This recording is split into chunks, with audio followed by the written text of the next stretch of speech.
Yeah, especially in Arizona, we have a serious problem with our water. Our water's disgusting. Like, I literally have to run my shower for a while before clean water actually starts coming out. You can literally see the water, like, it's disgusting. I don't know what's supposed to do.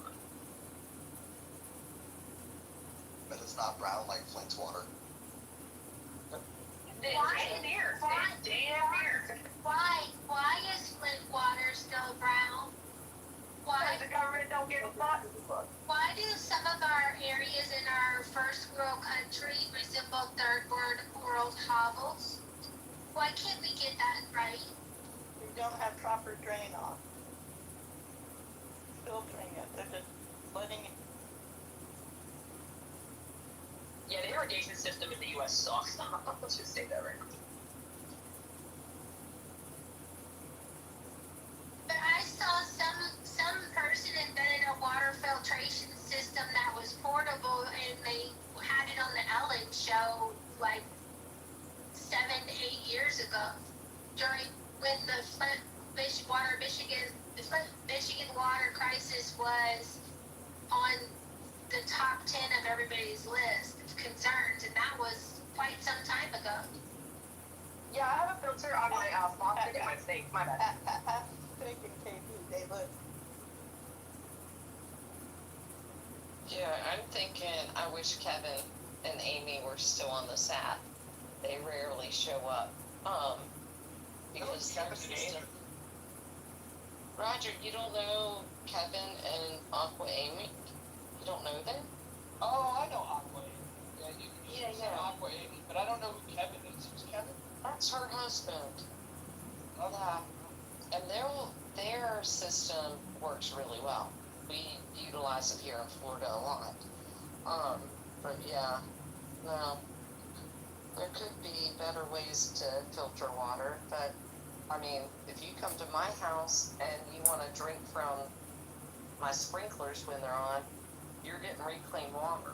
I don't know what's in it and stuff, but it stinks, and everybody here utilizes, I'm pretty sure it's our poop, but they do something to it, I don't know.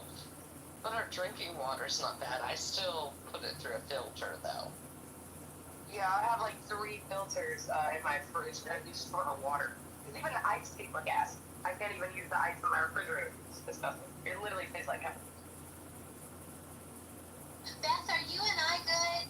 Because Roger knows what I did in that room. And then we had a replay right after where it's on record where we discussed my decisions as one of the key moderators. We okay? It worked perfectly fine. I just thought it was funny that you threw me down. But yeah, I don't like to be modded in rooms. I hold my own rooms, and that is enough for me to have to mod. But I was like, what the heck? They just, you little stinker butt. You fart sniffer? As long as Stinker Butts and you are good, then I'm okay. Yeah, no, nothing really bothers me very much on this app.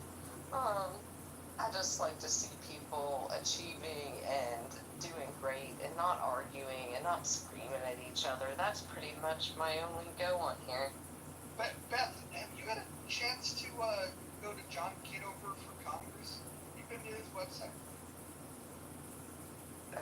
No, I did speak, Roger, to John the other day. He was in a room, and I saw him. He was actually acting normal, which was a good change. Well, yeah, he's running for Congress. He's going to help the American people. I'm just wondering if maybe right now it might be a good time for us to talk about how we can help John Kitover, get on the ballot. No more spending and no more borrowing. John, I'm going to mod you. If you can post the link up top, you can get rid of this survey we had, and then maybe we could just post that link up there. We can encourage people to fork it over for John Kitover. Wow, thanks, Mojo. Let me pin the link. Good morning, everybody. Hey, John.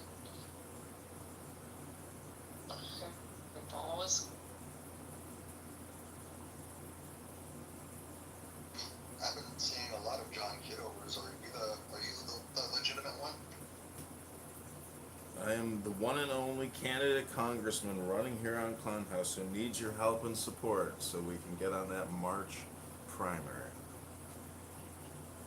Well, sir, I will definitely help you with your campaign. That would be great. We just asked that before you go to the link that you first pray for the wisdom. What level of generosity the Lord would whisper into your heart, and you prayerfully consider supporting the campaign. You can go ahead and click that link above.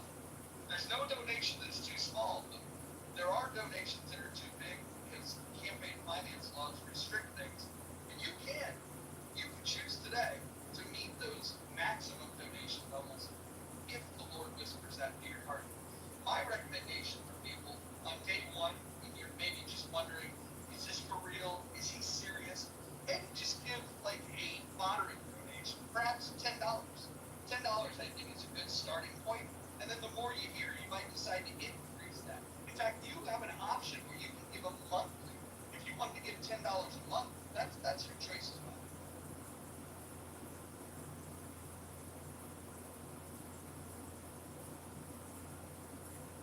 Joby, John is a staunch defender of education choice, school choice.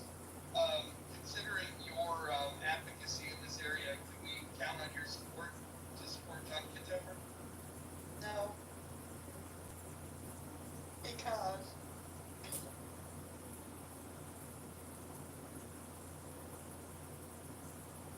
You went on mute.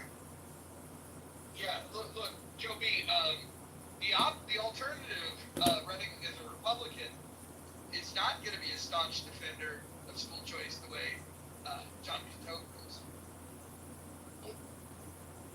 Diane and Ed Choice.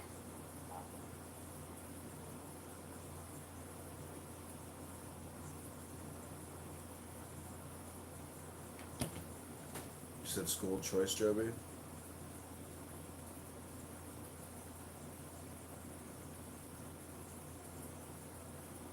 It's edchoice.perna.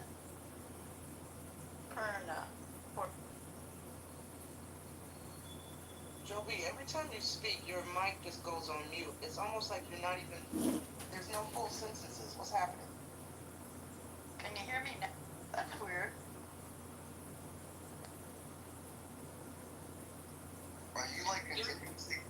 Oh, hold on. There was a person in the chat. I'm going to invite him up that says that John says the N word. I've never heard this in my life, but I'm going to invite you up. I'd love to hear your take on this. Enlighten us. Tell us about John Kidham. Oh, he's not coming up. I imagine. So they just say whatever they want to say in the chat, and they can't defend themselves. Amazing. Just no way to talk to a future congressman.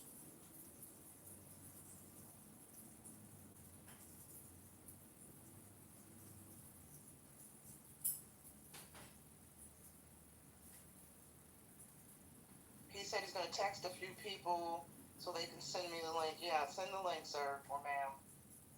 We need receipts.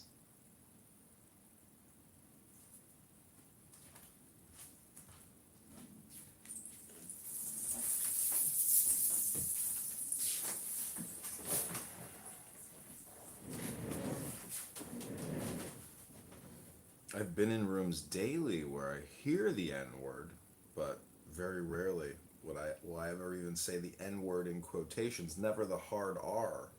You know, I had a room that did really well once. It was called, I don't know, discussing the N word or something like that, but you know, I like to say N word, but never the hard R.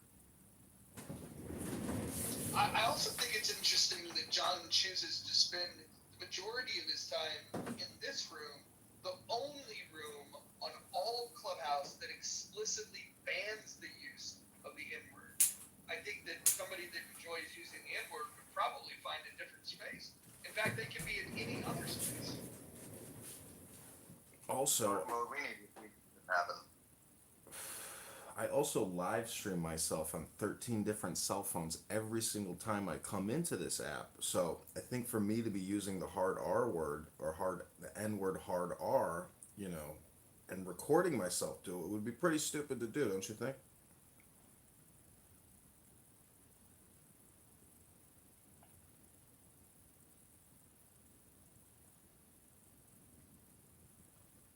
We'll bring the receipts, dark mode.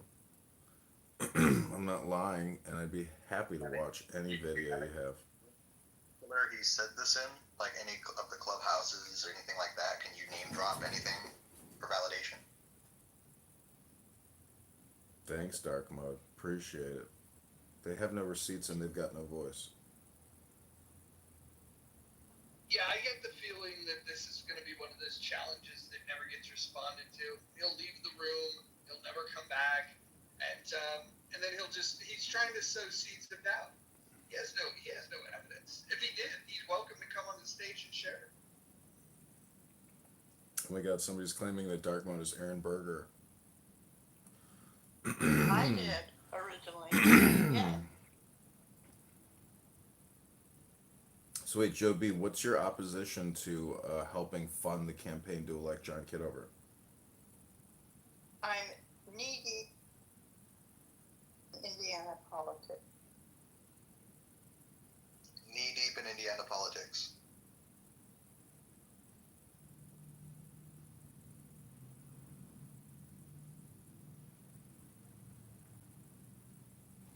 Well, Illinois and Indiana share a big border, Joe B. Technically, we're brothers and sisters. So, what's good for the sister is good for the brother. Yeah, I'm taking.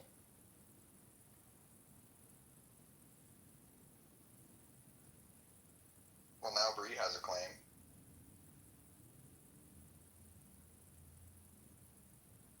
What the hell does that mean? She's saying that I've been in rooms where this guy would come on stage with a super high pitched voice, disrupting the convo with rhyme banter until he gets kicked. This guy being John. That is 100% true. Yeah, there was a character. I don't remember what the character's name was, but it was quite entertaining. What was that character's name? I had a trans character once. I cannot remember. I may have had an African American woman once profile, Can't remember that name either.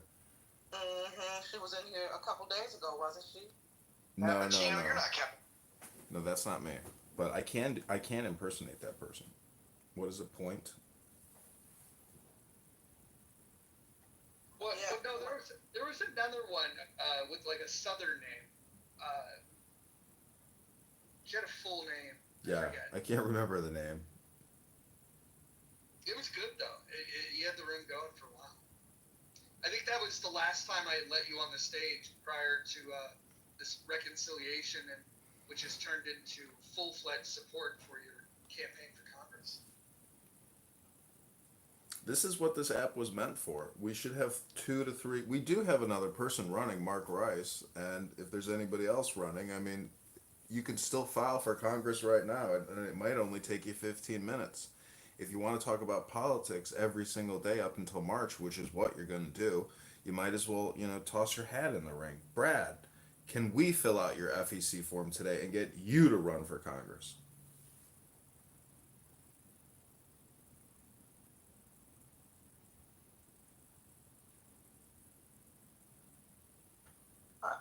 Sorry, John, that conservative dude. Dark Point is Goat. Well, Goat was also going by misogynist a couple weeks ago, and he was having panic attacks because I was recording his rooms. And then he went dark, and I haven't seen him since.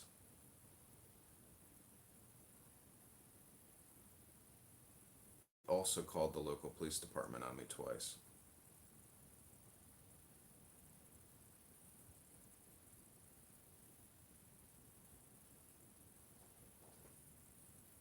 Maybe we put the insurance on Clubhouse. Yeah, I'm actually thinking about starting a Clubhouse insurance indemnity corporation where we can offer, Clubhouse Anon insurance against your rooms just in case you're illegally and illicitly being recorded. by me.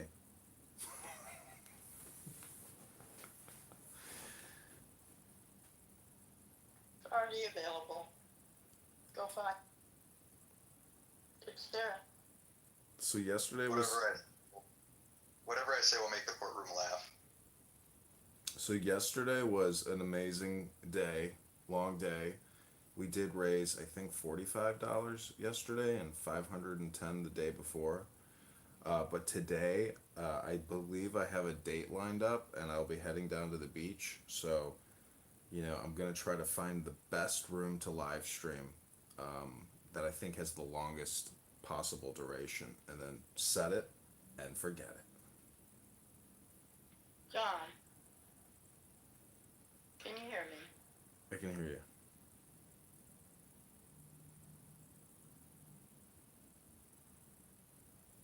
But now we can't hear you, Joby, if you're talking.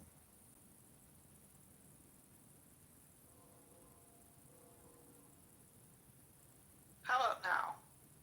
Yep. Advice.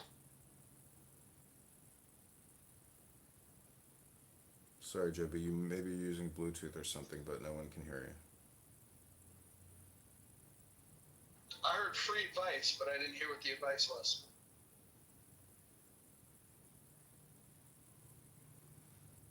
Don't tell me to quit my day job because that ended in May. But, I also want to say that this campaign also has a lawsuit pending against Scott Bessent and the Treasury Department. So we also have that paperwork going for us.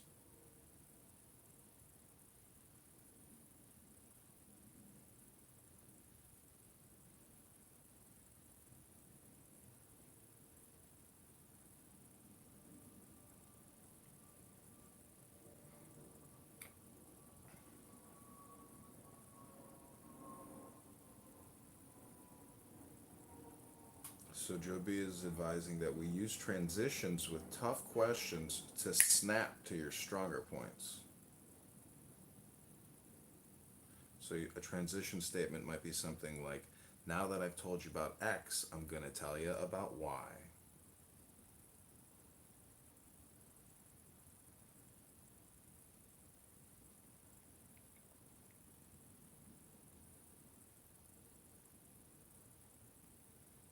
And late last night, we read the Declaration of Independence. That was our little patriotic American ASMR moment. Adams came pummeling me with incredibly difficult and challenging questions. Thank you, Dr. Adams. I think we're gonna win Adams over. I think he's gonna help the campaign.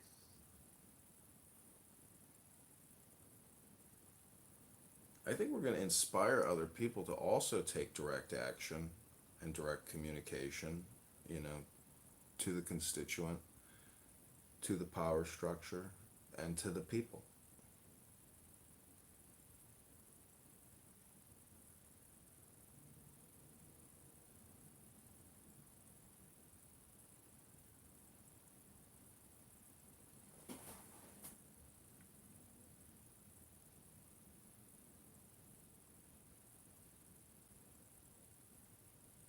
I'm not so sure I feel comfortable with this title being attached to the campaign and a donation tab.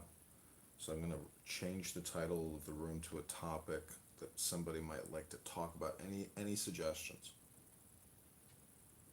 When you go slumming for fat fucking girls, you end up at the bottom of the degradation barrel. Do you feel like it's okay though at the bar to warm up your communication skills with someone who has a very high body mass index? No, I don't. I think if you're gonna fuck a fat chick and you think somehow you're gonna win on that, I think you're pathetic. But I will say it's been entertaining this morning. I do have a lot to think about. I have a lot of people that I look sideways at now, especially Monica and Biba. I have no problem. Monica lives in New Orleans, so I have no problem since I'm being doxxed in other rooms and other places. I have no problem anymore going completely unfiltered and calling out stupid shit. And unfortunately, I have been transparent. I haven't changed who I am on this app. I behind monikers. I haven't hid behind PTRs. I'm me. That is literally me in that photo on top of a fucking mountain. It's not hidden. I have my Instagram. This is my original account. I haven't had to change. I haven't done anything. John, you've been on this app just as long as me. You've recorded me. Probably, I'm one of your top recording people on the list there. I've been all over. I have literally been here. And here's the funny shit. Most of you think somehow or another the little shit, the little things that you say go unnoticed, that people don't know things that can't accumulate knowledge. But I do. I know. I know a lot. And I know exactly where people live. I know what people do for a career. I know what people look like. I know a lot more than people think. And I think if you're going to shit talk my Elizabeth, I think if you're going to shit talk my kids, and then you're going to go around screaming that I tried to screw a 2-year-old, or you're going to be a behemoth like Bima, then I'm going to sit there and say, hey, fuck you, fuck her, fuck them. I don't really care. So now every time, I don't care what room I'm in, I'm just going to say we should probably, there are some species on this planet that deserve to go extinct. Monica, Bimas, Keegans, those white people, they should go extinct. Black people, rise up. Where is your fucking Malcolm X spirit? Get that going. Rise up. Pummel those Klans people. Get rid of those troglodytes. Fucking, hey, take over. I'm with you. I'll be there. I'll march with you. Come on, let's go. Let's get a 1,000,000-man march. And let's park it all on Monica's trailer park and shut her down. I don't believe in free speech. I think we should get rid of free speech. I think we should kidnap, duct tape, and sew her lips shut. Or her ass, whichever one you guys want. Brad, did you get my message yesterday? Nope. Well, I think if we were to all hold hands and march forward and toward the campaign to elect John Kitover, not only would the people with extreme body mass indexes burn a lot of calories and start losing weight, but I think people who like to road rage and get very angry on a social audio chat might burn some of that steam off and calm down and say, you know what, let's go have a nice dinner. I'm Irish. I hold grudges. And secondly, I have met people off this app. I've had nice dinners with them. I've had drinks. I helped someone put a roof on their house off of this app. Let's see, what else is there? Oh, I helped someone get a car off this app. Literally drove them to the fucking licensing center because this person didn't have a driver's license but wanted a car. Taught them to drive, drove them to the fucking driver's license thing, told them how to pass their test. They get their test. The next week, take them out for a car to go get their first fucking car off of this fucking app. But that was neat. I went to help somebody fix their car, put brakes on it. That sucks. I hate doing that shit. And usually you never have the part that I need, the key to unlock it. Chevys are fucking notorious for that. So, I mean, you just, like, the idea that I wouldn't meet somebody just to have that. I had some guy try to come at me. Minnehaha Park. He showed up and then turned around and walked away when he saw me. So, I'm willing to do that. Met Brooks. He committed suicide. You remember him? Monica went around this whole app saying how close. R.I.P. Brooks was a close friend of mine. Brooks, I partied with. A whole bunch of people. He was in our circle. We knew something was going on with him, but his family didn't tell any of the friends. His family didn't tell a lot of us. And then when we did find out, we kept it secret until some other twat waffle leaked it out. Monica went around here bragging and acting like she was a fucking victim. Let me tell you what Brooks said. Brooks said he wouldn't piss on her if she was on fire. He couldn't stand her. He actually had t-shirts printed out making fun of her. That was Brooks' shtick. And he didn't like her. So Monica doing that shit was performative bullshit and crazy. And that was the final straw on any type of forgiveness, was the fact that she tried to gain clout on Clubhouse over some guy deciding to end his life in Minnesota, Minneapolis, next to my backyard, and then acted like she knew him better than Gerard, myself, or a couple other people off this app, who we met him in person. Can I interrupt you for a second, love? I just want to say, I just want to thank you for, because you're going on this whole diatribe, and I just want to give you your flowers, because when I was in that, abusive relationship and stuff, and I was desperate, I called Brad, messaged him on Clubhouse, and he was there for me and really helped me get out of this abusive relationship. Because I had like no self-worth, everything was done, and I just want to, shout out to Brad for, he didn't even really know me then, and he was there and helped me get through it and talked to me like a father would, and it was just, I don't understand the disdain for Brad just because of, he literally stands up for himself when people come for him. He has every right to scream and call them names. I mean, it's open, game when people come for him, and I believe solely in him standing up for himself. But I just wanted to thank you, Brad, for, that time that really changed my life, bro. Like, I don't know where the fuck I would be, man, if I didn't talk to you that day. Probably in the hospital, probably dead.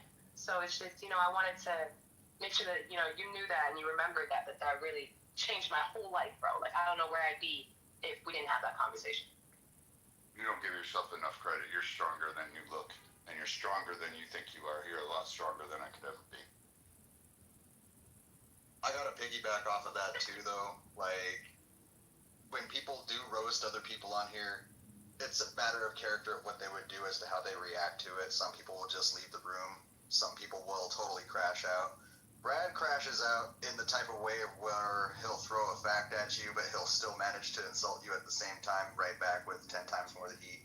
I believe that there's an authenticity there that I can really appreciate, because had Keegan actually made this claim and had Brad not backed himself up and just let all the pressure build up and overwhelm, had he not done shit about it, Keegan would have been right. He would have been the one. Brad would have been in the wrong. But because he actually spoke his piece, I actually feel like that type of attitude alone is what sets Brad from the curb. 100%.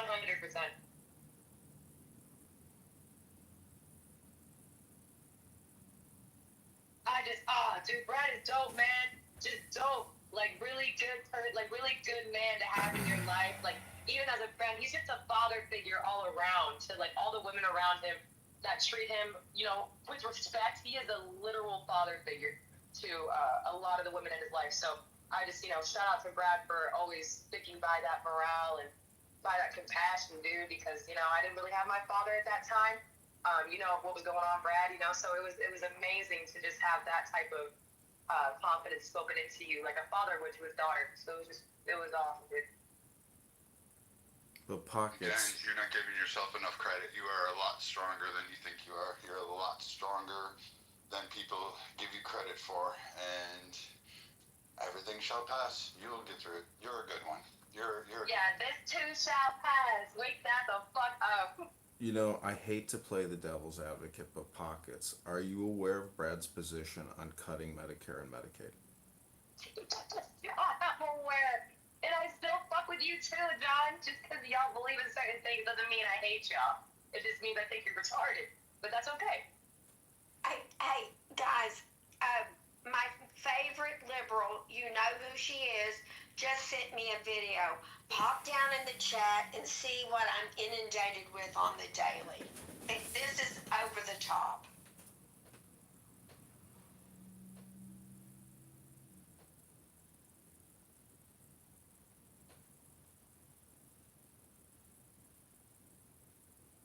Oh my God, Shirley, I just watched this yesterday, and it is complete facts. Those are complete facts. Yeah, that it's more like a setup. They want these things to happen. They want people to do this so that they can enact these laws and these controls. I believe, it's a setup. Oh, I don't know. We'll see. There was a gentleman in the room that was saying he was glad that they were going to up the police force in Washington because he was tired of seeing people die on the wharf from fentanyl when he was there with his family. I don't know. And Washington, D.C. does not have a governor. So, he's kind of got control over the National Guard in D.C. I don't know. Now, Brad might have an opinion about that, and he is our stage military guy. I'm going to mic up. Hold on, Shirley, before he goes, let me ask, does that scare you with the fact that, there is no governor and he has that control? So far, I'm not. Listen, I understand history, and we're going to have to watch and see. Right. What I absolutely ridiculous is that we had 3 years of summers of burning and looting. Okay, and I kind of thought, hey, right out the bat, he said we're not going to have a summer of burning and looting. And so the summer hadn't been that terrible. Now I have a friend who works in downtown Dallas. There have been protests, but possibly no looting and burning. And there was some of that even in Dallas. So I don't know. I'm right at this point. I'm an observer. Right. All right. Sorry, Brett. No, you're fine. There's some concerns that I have over putting troops in there. He can only do so much for 48 hours, and then he has to ask an extension for up to 30 days. So, I mean, and then it'll have to be extended and approved through Congress. What I think is the major course of problem is the prosecutions in DC itself, because the city council, even the mayor themselves, has gone, and if you go back before this whole thing became an optic war, if you look back, the mayor of DC was bitching about the city council not providing enough substance because of the police reforms, because of some stupid shit, and congressional leaders allowing this. They didn't override it. They did override some things, but not other things. So there's kind of a complex history to that one. But what was ironic even this morning, Shirley, is that New Mexico governor announced that she's in a state of emergency for crime and drugs and homeless. So if you have a governor from the state, Grand Blue state of New Mexico screaming this, then Trump may not be far off. And I have some concerns, but now she's going to ask the president for resources to combat that issue down there along the border. So, I mean, there seems to be some common sense to this and some trepidation and caution, but I think the idea that this is a major breach on people's rights, it is, and I get where the spin is, but it's not really, because it's afforded in the Constitution, and unless we're willing to change that, I can't do a whole lot. Like, Congress can take back power. They just need to take back power.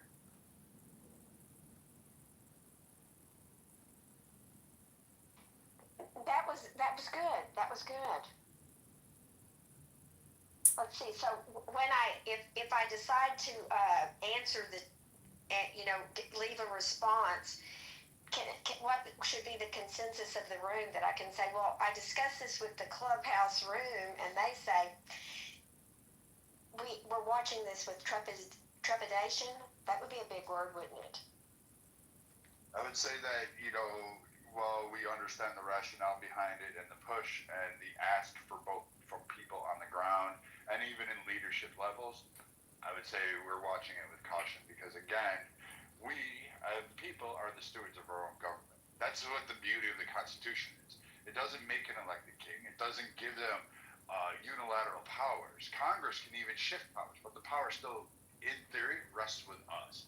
So we can decide at that point of saying, no, we're not going to do this, and we can do petitions, we can do a lot of things that the government wouldn't like. So,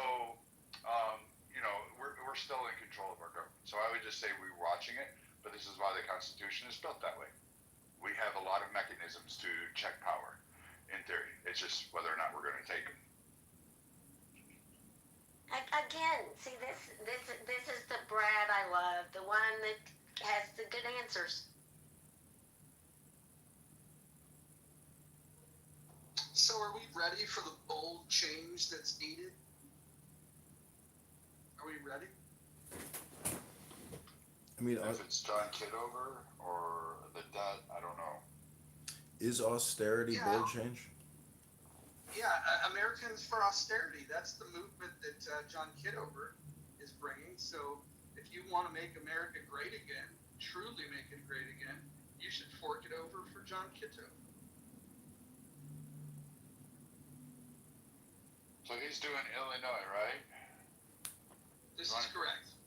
Alright, so can we do how about remember back in the day we had, at least I did it, I did it in numerous rooms. We had a bunch of political candidates come on, we had advisors come on.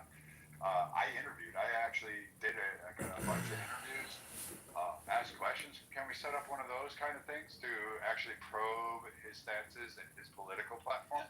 A town hall. John, are you ready for a town hall? Yeah, let's do it. You know, I heard John comment that Dr. Adams was grilling him with difficult questions. Maybe we should get Adams to let's see, when you take somebody and you teach them some stuff, give them the answers to the hard questions. I don't know. Yeah, but Shirley, we got to be careful. This Dr. Adams, who I've known now on the app for about 4 years, there's a rumor that he is actually a political operative for Darren LaHood. That is the opponent that John has to get past in the primary. So I don't know. Oh.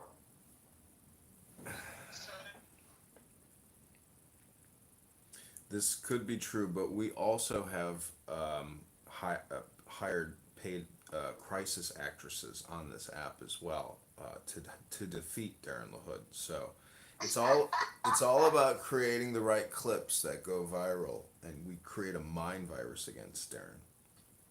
How would you do against like a mock debate? Like, have you had any practices in debate? And I don't mean clubhouse debate, but an actual like selling yourself to an audience. I think so. I've got about 20,000 videos up on YouTube, 20,000 videos up on Instagram. I've done Toastmasters. I've run for office a couple times, college, and for committee person precinct, here in Chicago in the ward. So, I think I'm a decent public speaker, but, I was given some advice by Joe B about transitions. So you can always improve, be more clear, be more effective, be more persuasive or informative. I was going to tell you, you should probably add one key above all of those. Be a better salesman. Be a better what? Make sure you don't lose sight of the main point you're trying to get to. A lot of people get lost in trying to set out the painting of the picture to sending the message rather than actually getting to the message. You feel me? Yeah. I mean, be short, be succinct, get to the point. Can I just ask the room a question? And this is for anyone in the audience, this is for anyone on the stage. Are you ready for change? Are you ready to have someone that's going to actually fight for you? Or are you, would you rather stay with the status quo? It's an honest question. Anybody? Depends on who's bringing the change. I'm ready for change. In all seriousness, like all snide and all jokes and all little fucking troglodyte trolling aside, I'm ready for change. But I am not sure because again, John has his platform. He talks about the debt. Okay, you got a good understanding of the financial crisis that awaits. But then on your district level that you're running for instance, how are you going to handle the immigrant crisis that's existing on there and also the zoning issues that prevent anybody from developing those areas or into housing or bringing in affordable housing or destroying old waste areas and not use warehouses to house illegal immigrants? These are some of the questions that people would have about him and his district. Well, I live in Chicago. I don't live in Rockford or Peoria, but they also have dealt with, this wave of illegal alien invasion, $1 million on housing them, feeding them, giving them $6,000 cash cards. I don't think ICE can find them soon enough, and they're all lined up right there. If we had more ICE employees, we could get these people out of the state of Illinois and back to their home country, and that's my opinion. Okay, now this makes a lot of sense that you didn't know what the largest employer was in the 16th district because you don't actually live there. Even with this response, the immigrant response, that is not the case for the 16th district. This is a predominantly rural district in the state of Illinois. It has not had the increase in migrants like the city of Chicago. Yes, so they all come from the same state budget, yes, but your statement is actually inaccurate for your district. You should actually learn more about It's what's just going on. your opinion, mother. You're not in Rockford. You're not in Peoria. You don't know. My friends and family still live there. Bro, pick up the phone and call people in the district if you don't want to actually live there. Oh, we're going to get there, and we're going to get there and march in triumphantly as a congressman. But you see the point? You just got packed up. You lost. Well, welcome to life, where we take some challenges and have a little courage to enact change. Are you ready for change now?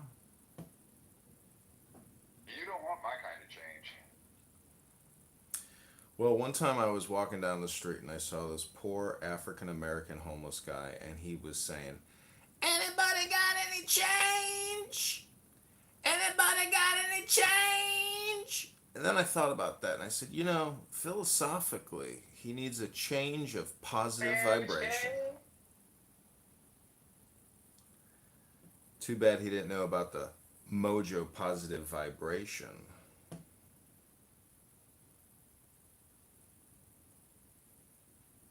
Even Mojo wouldn't want my type of change, or at least my implementation of change. I would do it on the tip of a spear. I would do violence to change because I don't believe I would make the French Revolution look like a snowball fight amongst middle schoolers. That's how brutal I would go because that's the change that I would do.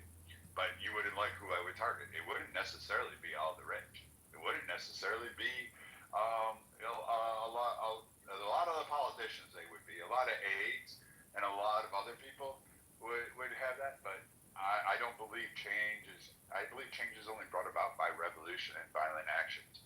Otherwise, I have yet to see change. And even those who will say, well, the civil rights was nonviolent, it was nonviolent one way, and it was not nonviolent. They had dogs, they had hoses, they got beaten, they got fucking murdered, they got hung, they got lynched. A whole bunch of shit went on during the civil rights. So I don't believe that change doesn't happen unless you have a violent start and initiative, and the winner gets to decide. Who's ever got the most bodies at the end wins. Well, I don't know who from the FBI sent you into this social audio chat room to freak out my live stream viewers on YouTube, but I resist violence and I do not support violence. You may be theoretically correct about change and violence, but I would just say that as the contrarian to your position who believes in peace first, and the Declaration of Independence says, friends in peace, enemies in war, and I think, domestic and foreign enemies hopefully will get justice through the DOJ and Trump, but I don't believe in violence. I don't encourage violence. I believe in reading a book. You joined us, Brad, when we read a book, and I want to give you your kudos. You read it with such gusto. Wait, you think warriors don't read? How do you become great warriors if you can't read? No, what I'm saying is you took the time here on Clown House, to read with us, and a lot of people didn't have the courage, maybe the capability to actually read. Hakima read with us, and there were others. So, I just want to salute all those people here who organized themselves in an efficient manner, created a 2 day book club. We read the whole Tao Te Ching. I got a little bit of wisdom out of it. I hope you got a little bit of wisdom out of it.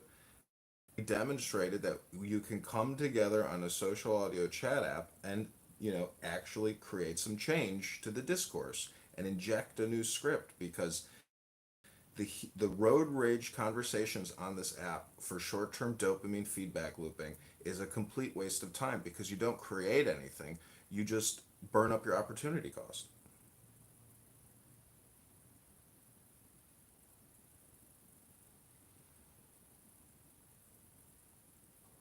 Did you purposely mute yourself at the end?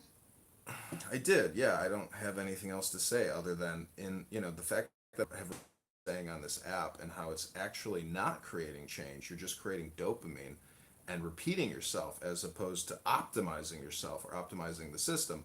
The only way to optimize it is through Congress or through the Senate or running for president. Or they're actually going to your district.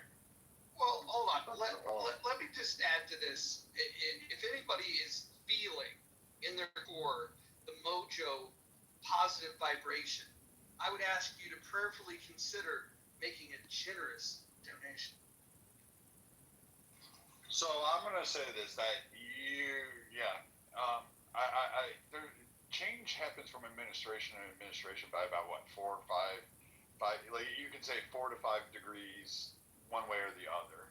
Like there's not a whole lot of change from administration to administration. Now over time, there have been power grabs. There have been significant changes. FDR created a new society. The Fed was created in 1913. You have a whole lot of issues that are going on, and policies do have long-term implications. But the change isn't necessarily done overnight. It doesn't persuade. And anybody who says they're going to Congress or the Senate and say they're going to change politics, they're automatically fucking lying. Like I've heard this line all my life, and no offense, anybody who ever says it on a candidate stage says I'm going to change there, it's not. They are full of shit.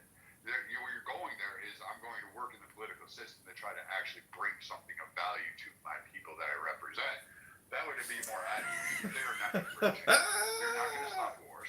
You're not going to stop the fleecing. You're not going to change the debt. You're not going to be able to cap off any of that. You're not going to improve trade relations, let alone between Canada and Mexico or any other fucking nation out there. Because quite frankly, it doesn't work that way. And you don't have the power to do so. And you're not going to bring a utopia. So, literally, John, unless you can actually address, and you got packed up twice now in 2 days by Nicholas on topics in your own backyard. So I'm going to have to respectfully rescind any kind of offer of financial gain for your campaign until you've actually stepped into the role and actually start stepping up and proving yourself. That's so can I ask you a question, John? What made you decide to want to run for this district if you don't live there? What was the inspiration for it? Hold on one sec, Mother. I just want to address what Brad said. Yeah, Brad, I mean, I welcome healthy and constructive criticism, and the fact that you don't want to give $1 or $10 or $1,000, I respect that. Make use of your money in the best way that you deem fit, because I think everybody should, optimize their spend. And the way I spend my money is the way I like to see the government spend our money. And I am sick of Democrats controlling, touching, dispersing, and giving our dollars out in acquisition and procurement projects and programs across the entire federal government and shipping hundreds of billions of dollars overseas. I know there's common ground that we agree on. I've heard you talk, and I agree like with 99% of the stuff you have to say, except when you're issuing death threats on a social audio chat. Now, I know you also received death threats on this app, and you were literally just fighting back. I think anybody who would make a judgment on these debates, these Keegan Brad debates, is a fool, because to even listen to it, I think, is a waste of time. But I understand your position, and I too fight in the same way that you fight against a lot of these demon cacklers on this app who want to drag you down and waste all your effing time. Okay, go ahead, Mother. No, I was gonna say. So I'm trying to understand the logic behind your decisions. What inspired you to run for a district that you don't know very well, that you don't live in? Is it because it's easier to run in that district compared to like a Chicago district? What was?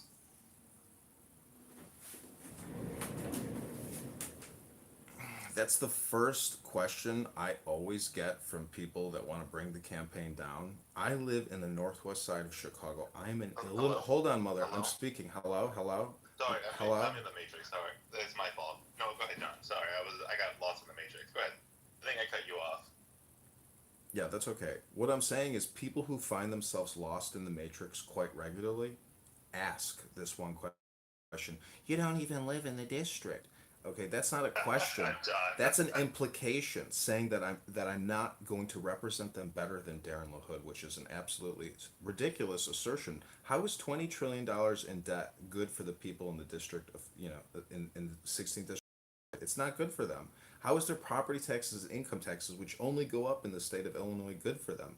It's not good for them. They're not getting any kind of return on investment for their tax dollars. If you want to keep kicking the can down the road and having, $2 trillion annual deficits, keep voting for the congressperson you have. 10 years for Darren LaHood is enough. He signed a term limits pledge. He's already in violation of his term limits pledge. I too have signed that term limits pledge. And, Darren LaHood is violating his term limits pledge. No, but this is all hypothetical and fun and role play at this point. But we're actually running. We need to get signatures on these ballots. I don't know the last cutoff day when we have to turn the ballots in to the state of Illinois Election Commission. So there's a real work that has to be done, and all the Q&A here on Clown House is fun, but going many days here on Clubhouse for 18 hours a day. Today, I am going to take a break and actually, disengage from Clown House and go to the beach and get in the sun and, experience life, because, this is all just for fun. But this is good organizing and good communication here on Clown House, as opposed to listening to, heated conversations about nothing and, roast rooms. I mean, you can roast me all you want. I'm down to be roasted. So okay, so You somehow did not answer the question that was asked, right?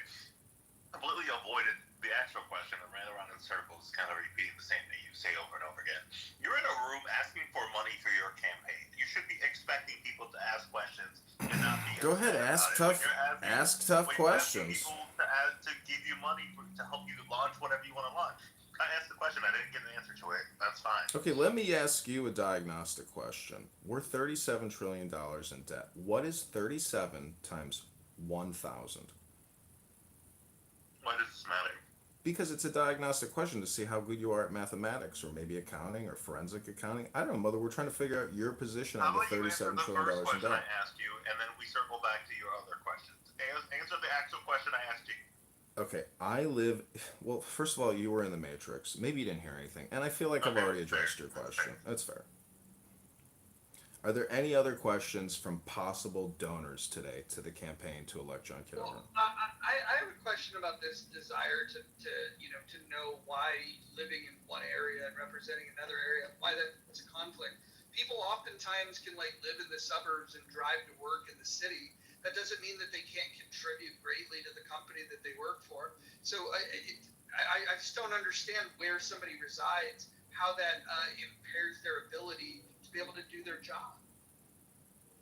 This is wild for this to be a response because Republicans consistently trash Democrats who send money to elections across different districts in the country because they don't understand the needs of the local people. They don't understand what is actually going on in that district. I find it to be quite silly of a statement for someone like John who lives almost, probably an hour away from this district, isn't even going to bother to get in his car and won't drive over there and actually understand what's Oh, going we're on. going there, And then Mother. ask for fucking Hold money. on. But Mother, another perspective. See, you said he lives an hour away, as if it's a long time. He only lives an hour from it. Only an hour. Only an hour and doesn't bother to go and check it out. Only an hour. Listen, but he cares enough to step up and make a change. It's like being a stepfather. So, Mojo, we've gone through this, though. We've had candidates come on Clubhouse or people that said they were running for office, going against somebody who had a 92% approval rating in a certain Texas district who asked for money and funds on here, who went by the name of Tom Slocum. You had Christian Lamar. You had a whole lot of libertarian people who asked for a lot of money, including buying a wheelchair for them, and then running for their campaigns. In fact, I went to one of the rooms you picked me into, listened to the guy, and he was talking about how he's just trying to get signatures and ballots and needed money, and I sent $5K to him to help him get kicked off. So, I mean, it is only fair that if you're asking people like me who will drop $5, $10, $15, $20, $25,000 to a candidate to help get them springboarded, you're asking for that kind of donation to John Kitover to run for the 16th district and to not have any idea what Camera Park and what's going on in the Oriental Market area and what's happening over on Haynes Ridge. Those areas there, I mean, those are crucial questions that, Nicholas asked, and he should have an answer if he's asking and soliciting for funds for an office seat where I'm currently looking up and I don't see him registered, so I'm just confused as to where he's registering his election potential since he's asking for money on an app. Have you been to Ballotopedia? Doesn't he have to register with actually the state of Illinois? No, He is registered, but by the way, the FEC filing, he's only required to fully file with the FEC after collecting the first $5,000 in donations. Okay.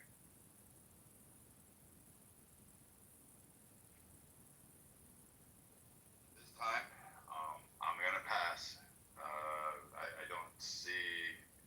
I won't be donating one penny to that because, I mean, again, Nicholas has some pretty pertinent questions. And even if you live an hour away or only an hour away, you should know about your backyard and the issues that are facing those people in those districts. Otherwise, you sound more like AOC and less like somebody worried about their constituency. got it. All right, well, you're out for today. Brett and I agree that's an uncomfortable place to be in the world because Brett and I rarely agree on things. Okay, you two have dragged this campaign down just enough for the moment. I encourage everyone to click the link in the chat, view the FEC registration, There's a lot of accusations from people here that regularly make death threats every single day to people on this app. Apparently, don't even know what they're talking about when they're making death threats all day long on here. So that's okay that you're out of the campaign for today. But I pray for your peace. I pray for your health, your wealth, your love. And just because you don't live somewhere doesn't mean you can't help the people that live there. I am living where I have to live. If I could live in a beautiful house in Rockford or Peoria, I would love to live in a beautiful house. Tell you what, if I get into Congress and have a $200,000 a year salary or 175,000, I will actually rent an apartment or buy a house if I can in Rockford or Peoria. But right now, I live in a beautiful house that I own, and then I have to manage here and do all the landscaping and help with every little detail. So That's something unfortunately, I I should can't ask you, get John. out there and live out there. No, I'm just telling you, John, Brett. Brett, it I'm doesn't matter just whether you saying. live, but what's the cheap Brett, areas? Brett, What's the cheapest point place? is, I may not live in Rockford or Peoria, but I want to It has nothing to represent the do with people where that you live there. Somebody asked you what are the chief priorities and concerns of the people of that district. That's all they asked. Well, your mortal enemy, some little dork on here named Keegan, who you have no voice control with, and are constantly saying, I hate to tell you, Brett, if you look up the law, making death threats on social audio chat apps is illegal. That is illegal. You cannot do that on the internet. Look it up, Brad. I know you're concerned about laws and jurisdictions and precincts and geographic proximities, but on the internet, in the ether, making death threats on the daily in every other sentence, it could be Tourette's, it could be a traumatic brain injury from a service connected event, but it is illegal.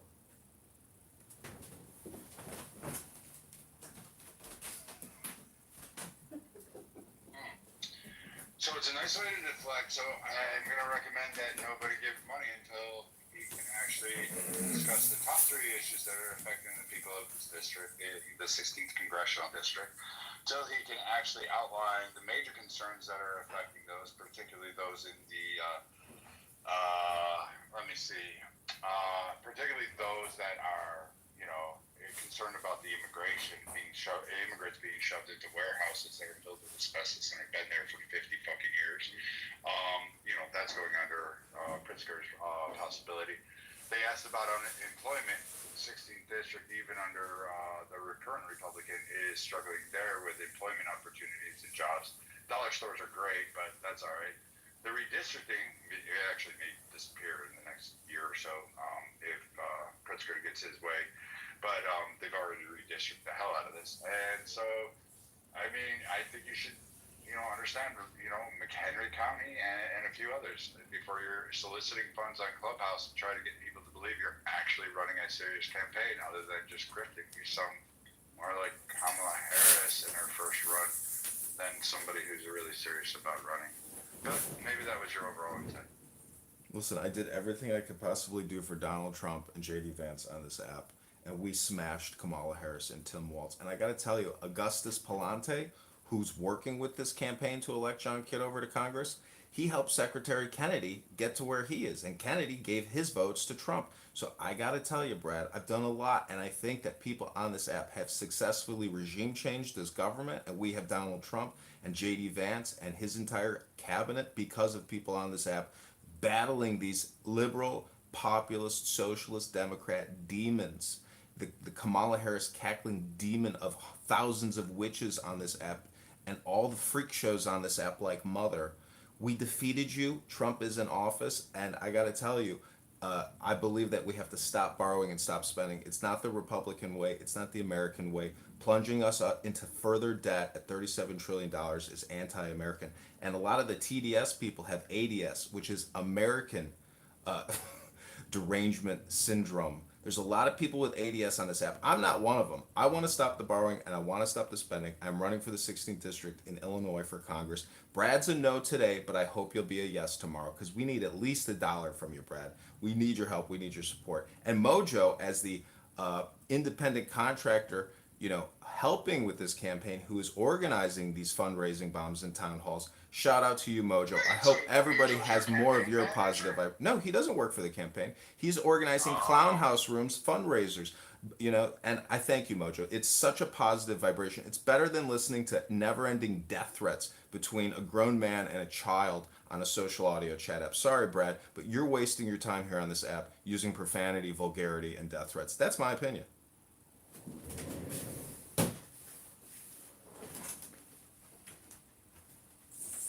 Well, that escalated quickly. Not really. It just is called deflection, and again, he was asked a simple question. Nicholas said, "What are the chief concerns for the 16th congressional district of Illinois? You live an hour away. Can you express those?" He can't. He talks about the $1 trillion debts. He's soliciting funds off a clubhouse for a campaign. I mean, yeah, I'm sure there's probably some legality that he's probably like gone through, but maybe not. I don't know. Overall, I would say that donating to you, no, I wouldn't. I've donated to candidates on here. I've actually donated to Christian Lamar's opponents. I've given a lot of money to his opponents because I thought he was ridiculous and he thought he could piss me off one day. So I said I was going to donate to his opponents, and I didn't give a shit who. And I dropped about 10 grand into his opponents' pockets. Wow. So Well, you know, I like Christian Lamar on this app. I think he's a good speaker, and I've heard him say a lot of things that I agree with. But what was it that he upset you so much that you gave 10 grand to his opponent? He wanted to have Trump, and he was going to advocate for having the federal government determine who and which group that would be aligned to be able to conduct business in the United States and who their customer base would be. That was his overall perception. And he had pissed me off. He also pissed Roger off that day because Roger got really fucking heated. A whole bunch of people got heated that day, and I said, I'm going to donate to your opponents because, quite frankly, I don't want you on there because all you're doing is presenting communism under a Republican garb.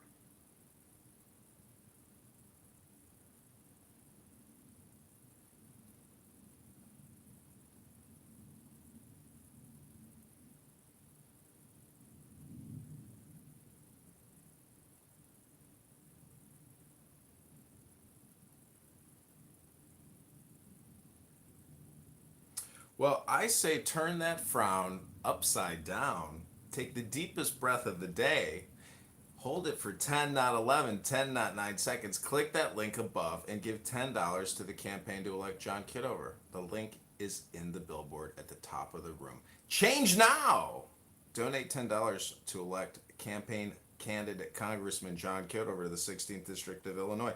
You've heard me debate a lot of people who don't like me. And I believe that one of the primary reasons why people don't like John Kitover is because he has recorded you talking on Clown House for 5 years.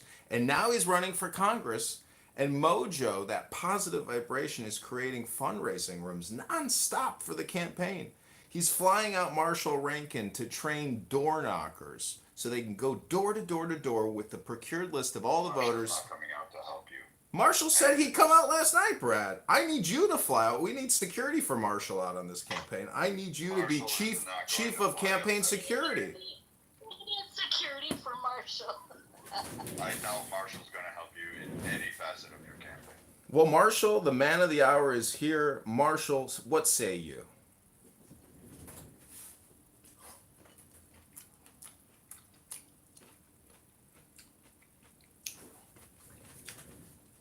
Hello, Marshall. You might be on mute. Let me refresh the audience. Last night, Dr. Mojo here, that super positive Mojo vibration, confirmed with Marshall that if everything was paid for, Marshall would come out and help the campaign. Like I said to Roger earlier, I'm going to be busy for the next month, so I probably don't have time. But I've been calling and doing instructional if you want me to talk to people, but I really don't have the time to fly up to Chicago, unfortunately. Well, that's okay, because Clown House is a decentralized campaign network. You can train the legions of volunteers right through Clubhouse, Marshall. I can train the phone representatives, John. You're welcome.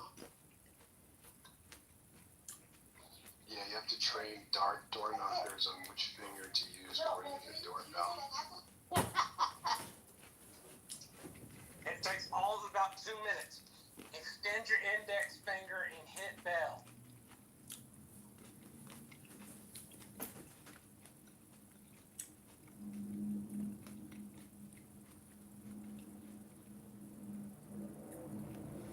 Oh, I'm sorry. Some of you may be unaware of why Roger, aka Mojo, the super positive vibration, has decided to allow me in these rooms as opposed to kicking me, creating fundraising rooms when I record rooms. And part of the reason why he's doing that is because of the anon or anonymous feature here on Clown House that allows anyone to join a room anonymously. You never know who they are, and they could be live streaming and recording the room. So therefore, by default, he has granted me this opportunity to use this platform and help organize fundraisers and money bombs for the campaign to elect John Kitover. JB Breska down there, a Clown House super mod and great organizer of rooms and debates, is our biggest campaign contributor and one of my most greatest YouTube moments, and making incredible records and recordings with JB. Thank you, JB. God bless you. The people in the 16th district, thank you.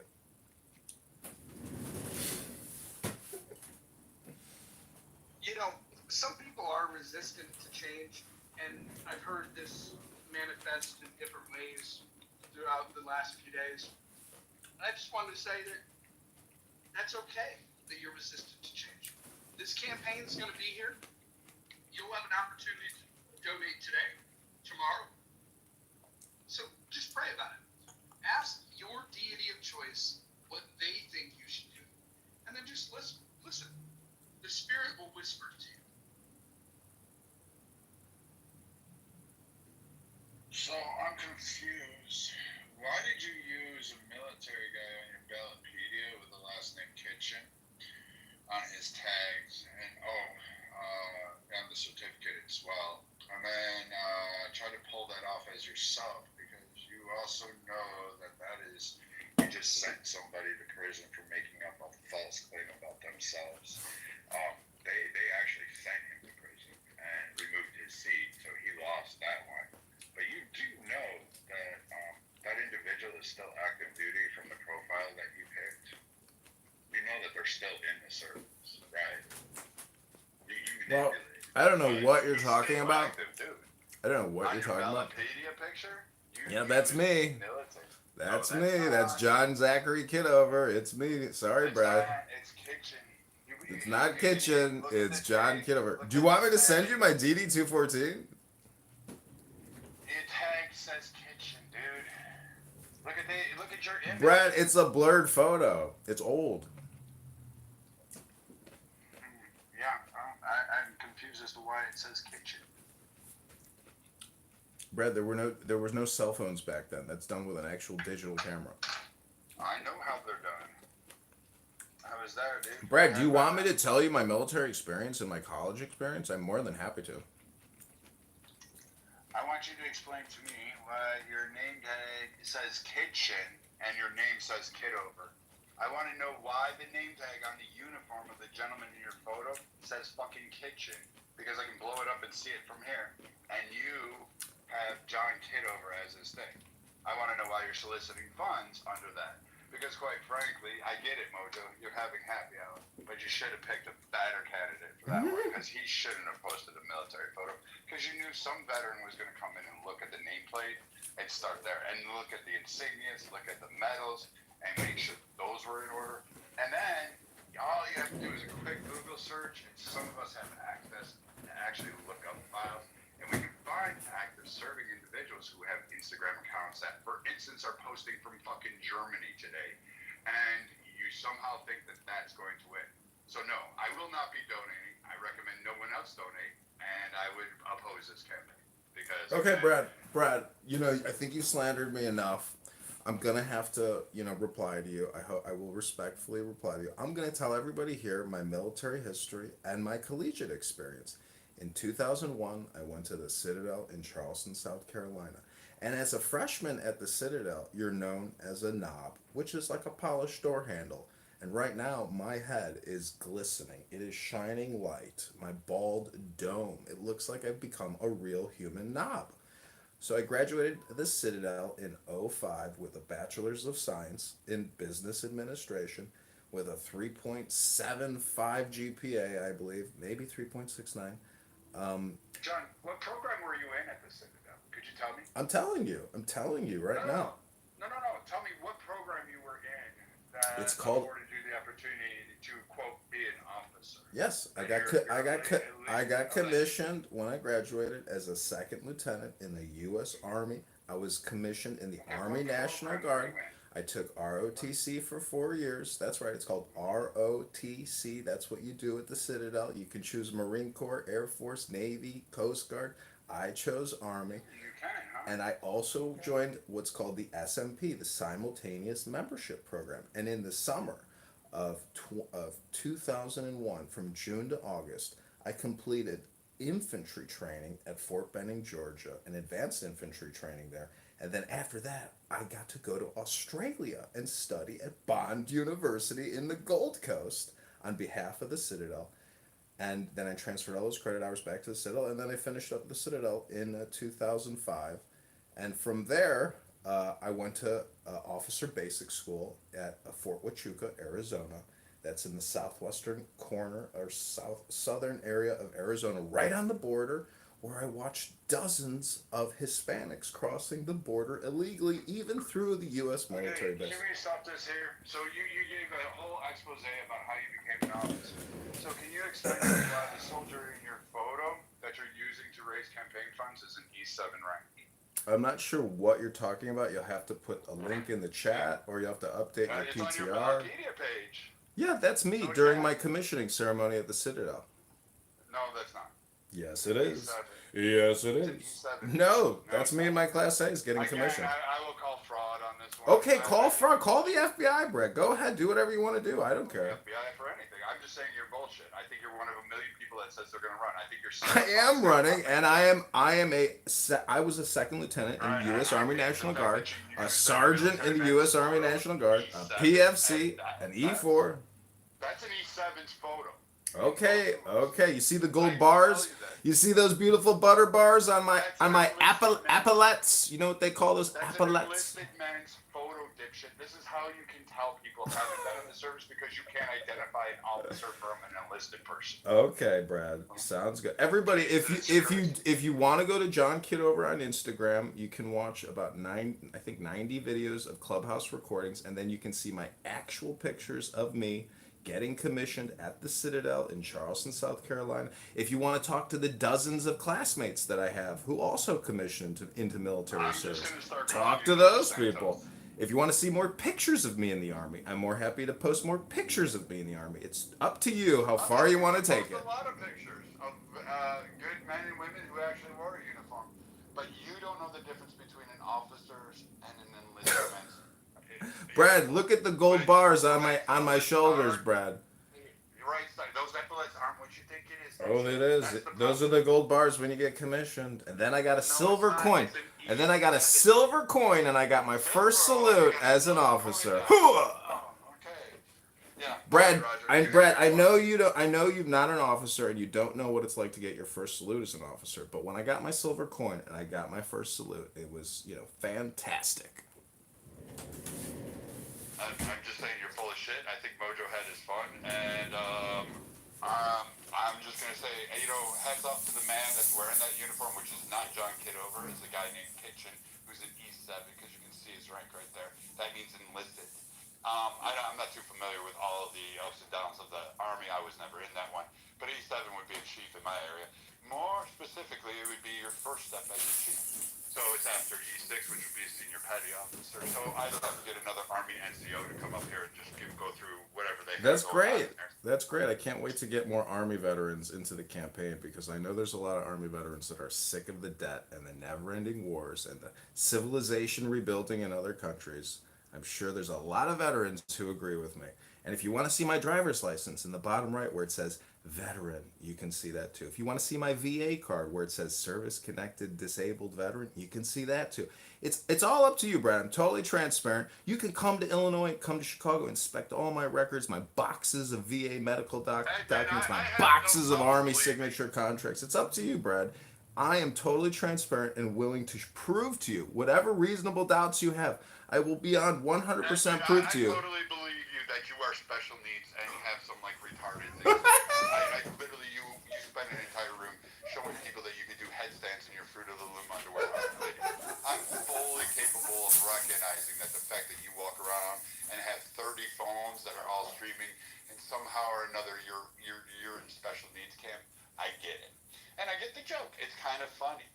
But I'm not going to donate, and I wouldn't ask any of the Republicans on this side as some sort of butt of a joke to actually donate to you because, again, you're full of shit. And I don't like fucking people on this app being conned out of more money than they already have. So I do think it's a bit of a sick fucking joke, and your hyperbole and your moral standpoint, I think is kind of shitty. So again, you're trying to dupe Republicans. You got like, what'd you say, $500 the other day? Maybe you did, maybe you didn't. I don't fucking know. But I hope nobody donates to you on this. Well, thank you very little, Okay. Brad. Thank you very little, Brad. Brad, I just gotta You say, did very little. that's Go okay, ahead, Brad. Dave. Brad, I have towed the line with really intense drill sergeants. I have had my ear yelled in more times than I can remember. I've been spit in the face more times than I can remember. And I realize that this app is a self roast. It's a barbecue. And I want to welcome everybody to the barbecue party. This is the roast of candidate Congressman John Kitover running in the 16th District of Illinois. You've just heard a brief little sample of this roast. This barbecue party is just getting started. Can I ask what other changes you plan to make in Illinois? None, because all he wants to do is collect the money so he can afford his Sprint bill that's no longer in service. I've heard about the budget stuff. I want to know what other changes you're advocating for. The other problems in the state. Well, he's spoken about easing the occupational licensing fees as well as civil asset forfeiture. Things that that would really help people in marginalized communities, such as the black. I will be right back. I'm going to go make myself a fresh cup of coffee. This roast has gotten me thirsty. I feel sorry for Kitchen. I mean, I guess I should go to like the congressional districts and say that, hey, there's a little bit of fraud, there's solicitation on Clubhouse, and report this even to Ballotpedia, and then say, hey, there's this guy, John Kitover, who's using a photo and name of an individual who is also too stupid to actually remove the name of the soldier in the name tag, and then said he was an officer, which no wonder why there's some comments pointing out, and he can't even read the uniform and put an enlisted man's uniform on there. Fucking miracle! I'm amazed. And then claimed to go out through the Citadel, and then he's going to make change. But the best part is, using a fake name, using a fake image, and using all that, I believe is a crime, and soliciting funds. I believe that is actually a crime. I do believe we've prosecuted people for that multiple times in the past. I'll have to ask a lawyer.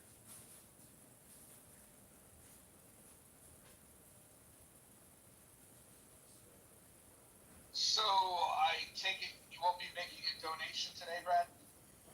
Nope, and I will encourage every conservative on this app who's ever listened to me, and anybody else, that if you donate, you're retarded. Don't donate.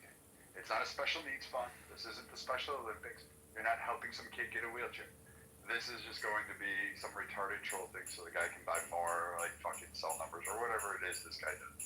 And again, the guy here, John Kitover, danced upside down on a phone in a video and thought it was fun with his pee-stained Fruit of the Loom underwear, and used to do yoga poses on that while talking about how the girls he banged last night.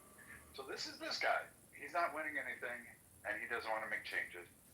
It's just a fucking clown house grift, like he always does.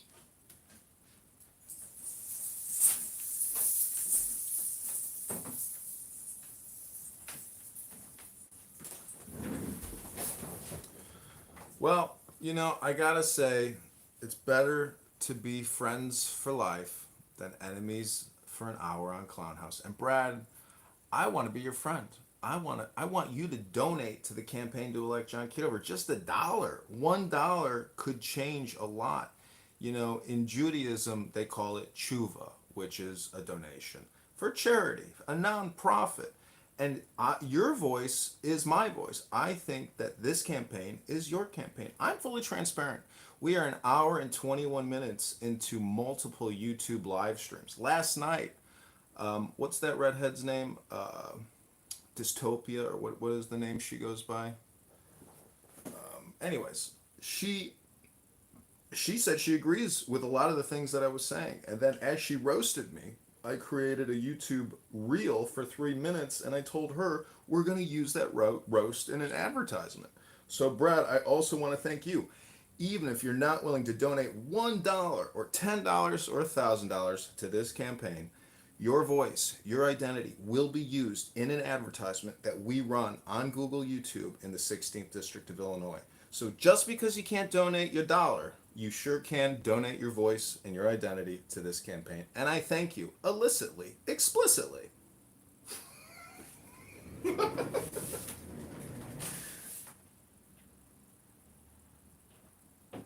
do you plan to do for the education problems in Illinois? The That's a good question. In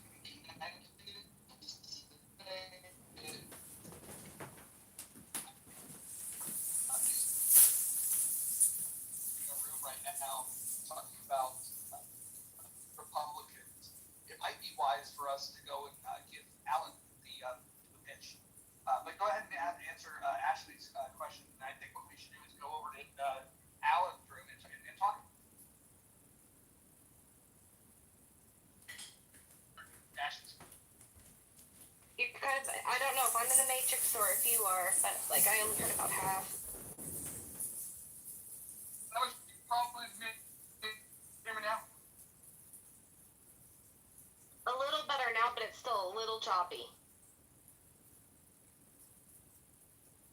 I was going to refer to Joe B on school choice, and I'm a big supporter of homeschooling. I have a huge library in my house, and it's expensive and timely, to create. It took me 5 years to build this library in my house. And the biggest problem in Chicago, and what I assume is one of the biggest problems statewide, is the teachers' unions, the quality of teachers, their activities. I mean, they don't actually do any real education. They do communist, socialist, Marxist indoctrination, and they're good for nothing. I say, cut the snake's head off, get rid of property taxes, and stop funding these communist training institutes that these teachers put on.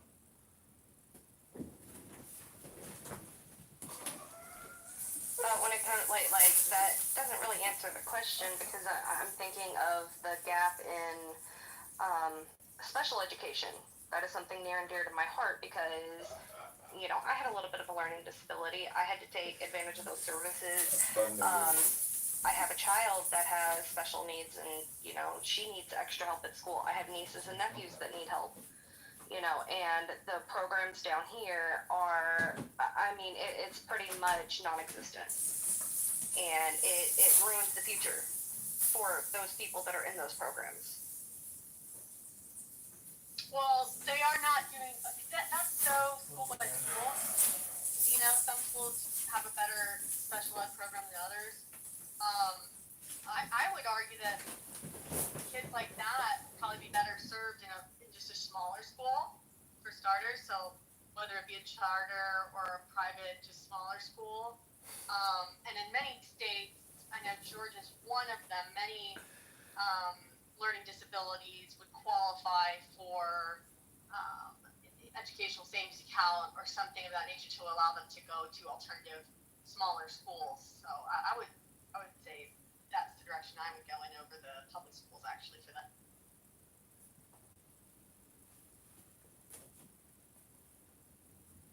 I was asking John because he's running in my state. That's why I was asking No, he's not. what he plans to, yeah. He's not running. I'm running in the 16th District of Illinois. Not anymore, you're not, because I just submitted an inquiry to both Ballotpedia and the filing group. Oh, okay. Wow, Brad. I gotta tell you, you are going next level, and that's okay because we need positive, opposition. I think you're a positive optimist like me, and I just think you should give $10 and let it go. 10, not 11. 10, not 9. $10. That's my opinion. Yeah, I even highlighted that you're soliciting on the Alcohol Clubhouse and Instagram and YouTube, and that you're also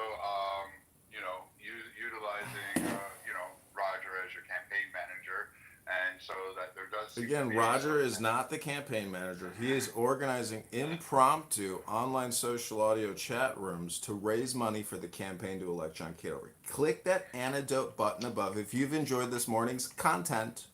Donate $10 or $1,000 to the campaign to elect John Kitover. That's right. It's Don't all, bother, guys. ladies and gentlemen, Brad has brought the smoke. This roast room, this barbecue party organized by Mojo Positive Vibration and candidate Congressman John Kitover. I hope it's brought you the information you're looking for. Are there any other questions other than, special needs children in schools? I'd be happy to discuss funding for that and why I think you should be getting more. Since you feel okay to do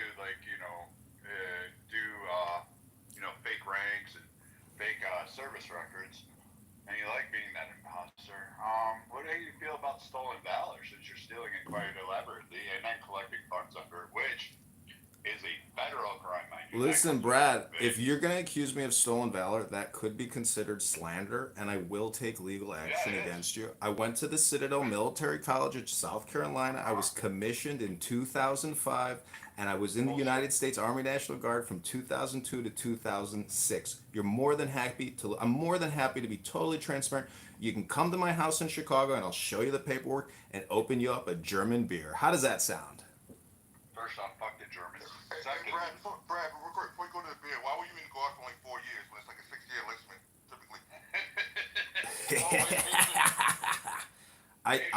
I joined in March of 2002 and I got out in August of 2006. I was medically discharged in August of 2006. again, another lie. But Not a lie. More than happy to show you my DD-214, my commissioning ceremony photos, my infantry school graduation photos. And the last name on the tag, the name is Kitchen, not Kitover. Oh, it's Kitover. And then he said he was an officer, but he put an Army enlistment uniform on. E7 rank, to be precise. No, I did not. Wait, Brad, you were Davis. Let me dissect this. So 4 years in the Guard, you were E7. No, I was not an E7. No, Brad. he said he was an officer. He was a... Oh, okay.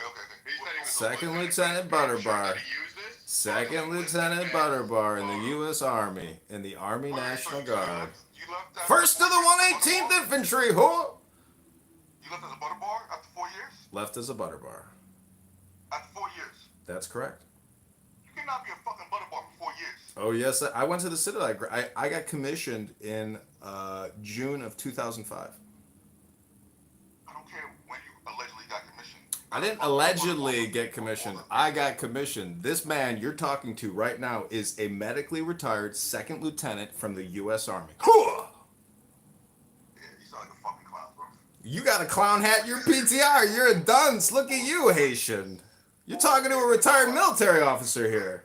Yeah, stop recording the fucking room, that 420 room. Stop motherfucking sending friend requests, you fucking weirdo. You gotta Oh, you're upset about getting recorded. I see. Well, you do know that the National Surveillance Act is already recording this room and spends $1 trillion a year doing it. What was that, Haitian? Did you just call me a what? Sorry, Haitian. No profanity in the muff. Yeah, fuck. There you go, ladies and gentlemen. We got to obey the rules of the House. If we don't obey the rules, we're just lawless. We need to obey the law. And no, Brad, I am not committing stolen valor. Allegations made earlier, John. John, what about the allegations that were made in the chat about you dropping N-word multiple times? No, not true. Sometimes I've held rooms and discussed the N-word, but never used the N-word because racism is wrong and bigotry is wrong. I love my fellow African Americans. I was baptized by an African American in the pool of the YMCA. I've worked with African Americans in the Army, at the Treasury, at Google, at Microsoft, and I got to tell you, I love African Americans. Clip that one. This has been fun. Again, I'm glad, the joke is at least explained a little bit. I hope everybody learns a lesson. Don't give money out on Clubhouse unless you can be there. You know, Brett, I'm going to have to play the contrarian to your position. I think everybody should give John Kitover $1, $10, $1,000. That contrary position. Brad, you can't get. Where someone invite Haitian up because that was unfair of him. So I'm just gonna be a dick. But overall, this is why you don't give money to people on it, despite what they say. Because again, his ID that he's using under Ballotpedia, look at the link, says, guess what? Kitchen as a soldier's last name. The rank in the uniform is E7.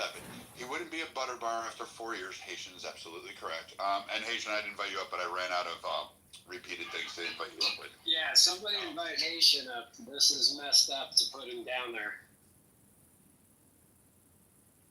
I sent an invite. I'm not sure how the room runs, so I just kind of just moved John down because he moved Haitian down. But again, this goes to the grifters and the scam things. Don't give fucking people money on this app unless you're prepared to lose it. I don't care if it's $1. I don't care if it's 10, 25, thousands of dollars. I mean, if you're going to invest your money into somebody, make sure you know and make sure it's for a cause you can believe in. And look things up first. Don't give money to fucking idiots like this. This guy's been on here for 5 years doing the same shtick. And it's just a joke to just see. And apparently he's saying he already got $500 off of people here. That's pretty sick. And it's really ridiculous. And if you don't believe me, go to Ballotpedia, look John Kitover up, zoom in on the picture. You will see an E7 rank. You will see a soldier with the last name Kitchen. And then you can look up that soldier and you can see, you can view his Instagram photos with all of his like little posts and all that That's stuff. not an E7 rank. That's a military intelligence insignia on the front breast pocket or on the front breast lapel of my Class A uniform. No, it's not. Sorry, but yes, it is. No. So, Greg, you can say whatever you want, but it's slander to accuse me of doing, you know. Stolen valor. I'm going to call stolen valor. Okay, well then it's slander. like And we're that. going to file the first lawsuit on behalf of the campaign! When you like fucking use a military man's fucking picture and then you're soliciting funds on that. That one It's me, ladies and gentlemen. I'm bald, I know. I lost my hair. Stress! It took it away from me like I that. just really don't. You're scum because you didn't know what happened to that soldier. You don't know if he died. You don't know if he died in the course of duty. I'm right here. I'm alive. I'm alive. I am alive. And as far as I'm concerned, the joke's up, and it's pretty fucking disgusting that it went this long, and that you utilized a fucking veteran to. I'm alive. And there isn't nobody, and you would get your ass beat in. I can promise you that. Go to your VFW post, and dare you to go out there and fucking talk the shit you do at the bar with a whole bunch of them before your teeth get fucking railed in on the bar there while they're drinking their whiskey. He brought Nathan's army, isn't he? And maybe Eric? Nathan is, yeah. Yeah, well, we could ping him in here, couldn't we? And he could go over it. This is the official roast party in John Kitover. I couldn't remember Eric. Cool, it's like this shit's so wild. I'm just thinking Chillas and people. And I modded Brad, FYI, because I really don't care how things turn out in But yeah, terms of this. I don't like it when people grift off of fucking soldiers. I just don't. And Not that's pretty shitty, grifting. man. And you were gonna get caught. You knew you were gonna get caught. That's the whole point. You think it's fun, but you got money, so now you're Gold butter bars. Now you got a few laws to tangle. So I'm sure they're gonna find one of those IP addresses. I'm sure they're gonna find. Bring you. it, Brad. I'm sure they're gonna Bring come it. looking because I'm not playing. I'm not playing either. Where's the picture here posted? An E7 in the army. And the last name on the This one might go all day. I says might make Kitchen. this my super room before It's I under head his out. Ballotpedia. And the campaign says John Kitover. No sharks. The four year butter bar. It's true. Yeah, I never heard of that shit before. It's true. I'm an oddity in the military. For 4 fucking years. Not many people get their butter bars and then just get medically discharged like this guy. I'll be right back.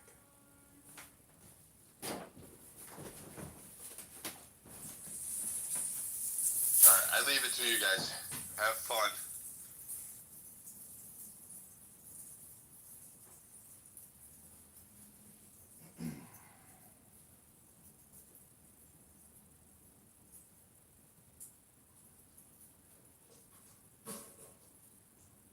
I invited him back up because it's not my room. Yeah, I have a question for him as well, if he doesn't mind.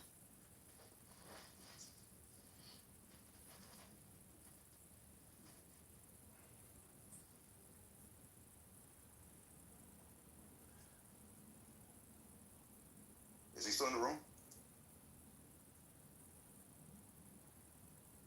Who? His John. PTR's here. Yeah, John, I had a question for him.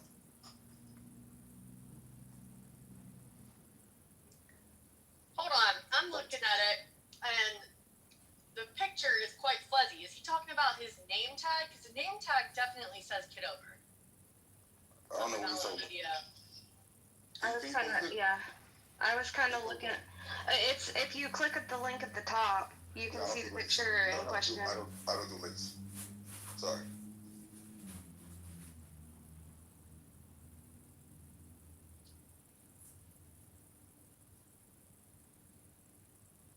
I don't want to PTR somebody else's picture. If anybody else is comfortable, What is Brad I just talking about? What tag is he talking? The only tag I see that has a name is the one above his lapel on the right side that says Kitover. And Brad said his rank said he was an E7 rank also. Where's that E7? I'm not seeing the picture. Yeah, okay, go ahead, Haitian. What's your question? No, how long you been traveling, bro? Well, I'm 42 years old. If you're referring to Freemasonry, I'm not a Freemason. So what do you got? Why do you have an apron in your thing? Oh, I'm a collector. I have a lot of books and a lot of artifacts and, records, all kinds of interesting information, collectibles. Okay, I got you. You're the wannabe type guy, right? Yeah, I'm the wannabe. The wannabe congressman, the wannabe second lieutenant in the U.S. Army. A wannabe.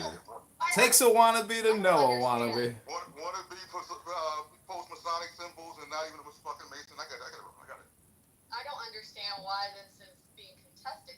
That's clearly his photo. I can tell that's John. That is 100% Holly, welcome to the internet. Welcome to the roast. It's a roast. This app is a barbecue. That's what's happening here. And I'm okay with that. I accept the rules of the game. John, I don't know you to roast you, bro. I'm just fucking really fucking with you. I can really give a fuck. But you Oh, I agree. I don't think anybody should be on this app wasting their time. That's a you problem.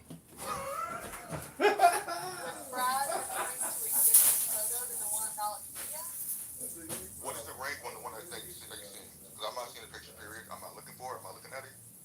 Brad was saying he was wearing E7 rank, and he's saying that he was second lieutenant. That's what Brad was saying. Okay, all I see are a few pins on his lapel that don't have names on them. They're tiny, they're like small pins. And then above his right pocket, dress pocket, says name tag that says Kitover, but it's just a plain name tag. It's not like a ranking or anything. Is it a dress uniform or fatigue uniform that you're looking at? It looks like an officer uniform, like a green, dark green with gold buttons. And he's got a tie on. He's like accepting an award or something. Or so the rank is there. Where would the rank be? What do you see on the shoulders? It's on the shoulders. I'm a butter bar, and this insignia on the front is the intelligence insignia, which looks like a star.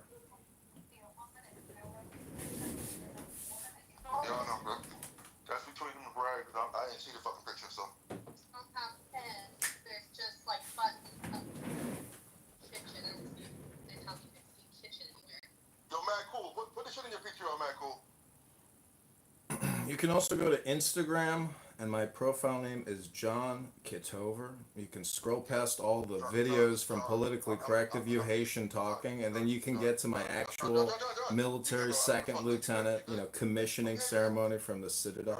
Totally up to you to figure it out if you want. But ladies and gentlemen, this is not a question of stolen valor. This is a question of stealing $37 trillion and $2 trillion a year that we don't collect in taxes. Go to johnforcongress.com or click that link above right now to give 10, not 11, 10, not $9. Thank you, Clubhouse, a.k.a. Clown House, like Haitian here with his dunce hat on our great President Trump. Hey, I was just about to donate to you, man. You called Trump great, so I can't do it anymore, bro. Real talk, about to take you $100, man. Sorry, Brad. Oh, yeah, Brad. John. Want to take that back, John? Or should I call you clandestine? Wait, did you just say $100? Because I'm over here dancing right now. Please hold. Yeah, but you said Trump was a great president, so I can't do it, bro. Oh, Can't send it down, man. I thought you was really working on some shit. shucks. That's too bad. I was dancing over here. Totally does, man. Yeah, dance. That's what you do best. Dance, boy, dance. They say, join the dance and the partners will find themselves. I'm dancing again. He's dancing, dancing, dancing.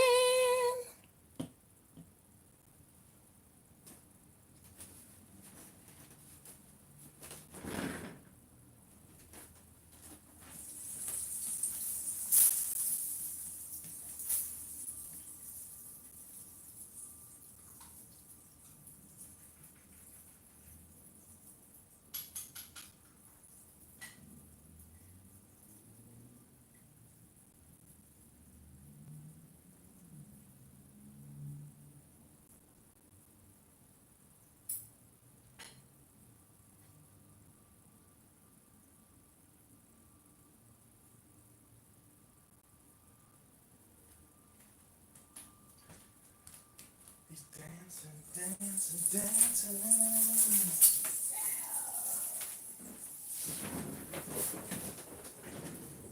Well, Hakima, what have you thought about the morning show for the campaign to elect John Kitover? Were you thoroughly entertained, Hakima? Ashley, were you entertained? Very much so. You know, but I mean, I am being serious. I am concerned about this state. I've lived here all 36 years of my life, and I've seen everything down here go to shit. Like, our farmlands are being overgrown because farmers don't want to do it. Like, farmers are moving away. You know, I mean, there are fields that I grew up around that they used to drive through, and they were just growing every year, but this year they're like weed piles, and it's sad. It's really sad down here. Well, change now is a good motto. I hope Dr. Adams, who is supporting Darren LaHood, the incumbent, that we are trying to unseat and defeat. I hope we can convince Dr. Adams to change his position because we need all the clubhouse support we can get. Now, I know some people are going to flip against me on this app because the contrarian position is always the best position to be in. And I understand Adams' position, but I think eventually we're going to win over Adams. And one night he's going to come gushing in. He's going to change allegiances. He's going to update his PTR to John for Congress. And we are going to take the 16th District of Illinois with Dr. Adams when he breaks the camel's back.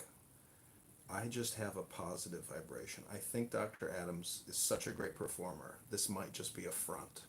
And eventually he will turn to the campaign to elect John Kitover, second lieutenant, retired, former sergeant in the Army.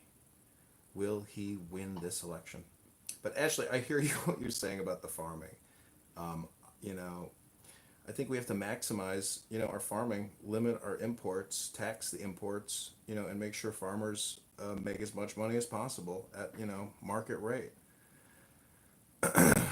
But, I'm no farmer. I'm running for Congress and I work primarily in digital communications. So, I would say document what you're talking about, take photos, shoot videos, make awareness videos on YouTube, TikTok, and that's what I'm doing. I mean, I'm constantly calling attention to the problems, the dysfunctional problems in government, the borrowing and spending, the bullshit contracting. So, social media and that court of justice is really the first court of deliberation and reprieve. And everyone has that ability to start networking and documenting and being a citizen journalist. So there's really no other way to do it, in my opinion. Even if I win this congressional seat or make the primary, I mean, you're still creating content about what you perceive, as being things to fix. So that's what most of these Congress people do. Most of them just complain and create, Trump crash out videos, but nobody's really documenting and recording the problems that they would actually like to be fixed. Well, I mean, if something happens, like you're fighting an uphill battle up in northern Illinois, I'm telling you, because I think you're the only Republican on the ballot, aren't you? Yeah, And I saw one. other than the guy that I'm running against, yeah. Yeah, yeah, but if you ever get a chance to drive down here, it's like a 5-hour drive from you. to check out how bad things are down here and like how much they could be improved. But this whole end of the state is completely ignored. The schools are ignored. I worked in the school cafeteria, and I can tell you how like it was canned food, it was frozen food. They didn't even turn on the stove some weeks, right? It was all oven stuff, and it's pretty bad. And then the special education down here is trash. I mean, there's a lot of concerns I have in this state, and it's making it so people that have lived here their whole lives are moving away because you can't afford your property taxes. My taxes doubled this year, almost. What's keeping you there, Ashley? Family? My grandparents. They're older. They took me in when they didn't have to, so there's no way I'd leave them. Well, I love it. I came back into the room to hearing somebody railing against property taxes and the injustice that they impose. There is one person running for office that is in opposition to these said taxes. And if we really care about property taxes and the violation that has over property rights in general, I would just highly recommend clicking on the link above and throwing a couple bones to John Kitover so he can go and be your voice and more.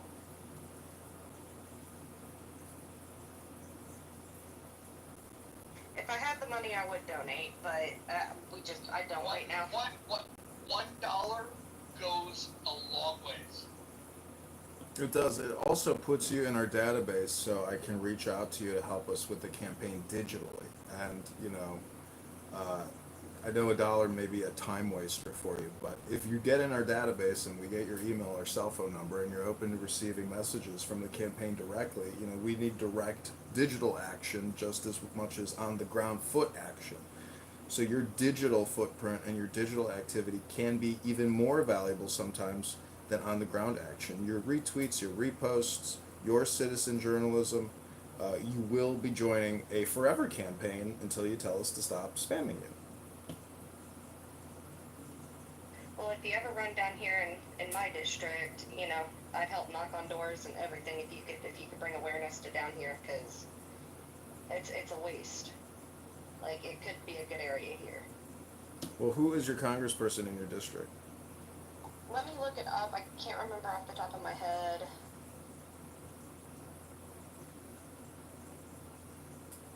I don't want to dox myself. Do you know who Darren Bailey is? I think I've heard the name. He's a Republican. He ran for governor. He owns a large farm. He's kind of like our, who was that rancher guy in Wyoming who stood off against the government? They made a movie about him recently. But he's just a very politically active conservative farmer, and he did not win the governor's race, but he, made a good showing and organized more people, to the Republican Party of Illinois to hopefully, unseat and knock these Democrat psychos who are ruining this state. We're $200 billion in debt. City of Chicago is $60 billion in debt, with hundreds of billions of dollars in liabilities, just like the federal government. But the federal government has $100 trillion in unfunded liabilities and $37 trillion in funded liabilities. But nobody cares about that. Everybody wants to attack the military record of John Kitover and his second lieutenant Butterbar status as an officer, a medically retired officer from the U.S. Army National Guard. Mojo, you just missed a very exciting roast of campaign candidate Congressman John Kitover. Thank you for your service, John. Ours is Mike Boss. He's been for as long as I can remember, too. No, thank you for your service, John. Don't thank me, Pockets. Don't thank me. Thank all the thousands of dead soldiers in Iraq and Afghanistan died fighting for your freedom and liberty to give $1 to John Kitover. So thank you. Don't thank me. Pockets. Let me just tell you, the best form of thank you, the most sincere form, is in the form of a donation. Yeah, I was just going to say it's in the form of giving some money. Listen, I can't promise you that I won't make drastic cuts to Medicare, Medicaid, but for every dollar you send me, I will give back just, I don't know, does $100 billion sound fair, Pockets? How about that? Well, I support what you're doing. You know, I think it's just the fact that I am just more emotionally invested and not thinking as logically because I do work with seniors and I'm very close with a lot of them. So I feel like my emotions do get in the way of my logic on all of this. So, but I do support what you're doing. I highly support term limits, which I saw that on your website. I think that's a big deal. Is putting term limits on people in office. So yeah, I highly support that. Pockets, do you support him $1 worth? $10 worth? $100 worth? Yeah, fuck it, dude. I'll put it there. Wow. Thank you, There Pockets. you go. Ashley, do you ever have the opportunity to go to your local county GOP meetings if you're on the GOP side or Democrat meetings on the Democrat side? I don't get a chance to because, you know, trying to find somebody to watch the kids, and there's no way I'd take my kids somewhere like that. They're too hyper. You're married though, aren't you? Can you watch them? Yeah, but remember, he's on the boat. Remember, he's on the boat. So. Well, I don't know what he does. So he goes off? He's gone for 28 days. Yeah, he's away for 20 long days. This time it was 5 weeks, though, because he went to school. Wait, hold on. Your man takes off for 28 days at a time? Yeah, he works on a towboat. Oh. How do you He's actually almost a steersman. How do you satisfy your needs? By jacking off. I read smut. Oh, that's cool. We'll point you to some resources if you need it, but it sounds like you got it figured out. Oh no, I'm 36 years old. I've done figured everything out. I'm good in that department. Do you like rub one out with your hand, or do you use toys? Oh my god, please. Nacho, that's it. I think toys are the creation of the devil. Chase gang. Chase gang. Hashtag chase gang. Typewriters are the devil's toy. I feel like they give you false hope for what is reality, right? Because no dude is going 1,000 miles per minute on my vagina. Like, it's just never happened. So I feel like, you know, we gotta get rid of all these toys. It's their lives. I don't even believe in sex inside of marriage. Now that is an honest answer for a 36-year-old. Amen. Holly, I got a question for you. Since we're on the topic of masturbation, are you left-handed or right-handed? Right-handed. Okay. I just want to know. So if I ever meet you in person, I want to know which hand I can shake. Who doesn't believe in sex within marriage? Serendipity, I am not ambidextrous when it comes to masturbating. With my right hand freeze, and I can't do nothing about it. It sucks. Serendipity, are you good? I am. Why is it happening now?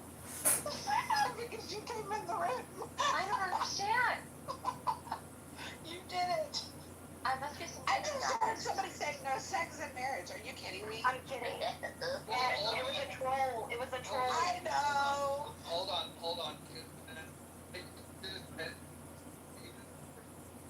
I would love to hear what you have to say if you were in Yeah, look at God. Look at God. Mojo is totally in the matrix, which means he can't scream at us for interrupting him either. Ooh, that's an accident. Jehovah was like, don't worry about it, Mojo. You're not saying anything. Oh, I like being yelled at by Mojo. Other people, not so much, but when you get more like passionate, like heated, it's kind of like, what else here? No, I'm gonna do this. I'm gonna do that, meaning we can't hear you. We love you so much. Just like to fuck, okay? Can you hear me now? Yep. Yeah, we can hear you now. Okay, cool. I just wanted to say, ladies, go ahead and talk about all of your filthy habits. However, if a certain somebody, a friend of mine, enters this room, you need to change the subject because she doesn't like to hear about this. That's not gonna happen. Name? That's not gonna happen. You'll know. They're grown up. They understand things, and that's not gonna happen. They're just gonna keep on talking their lovely selves.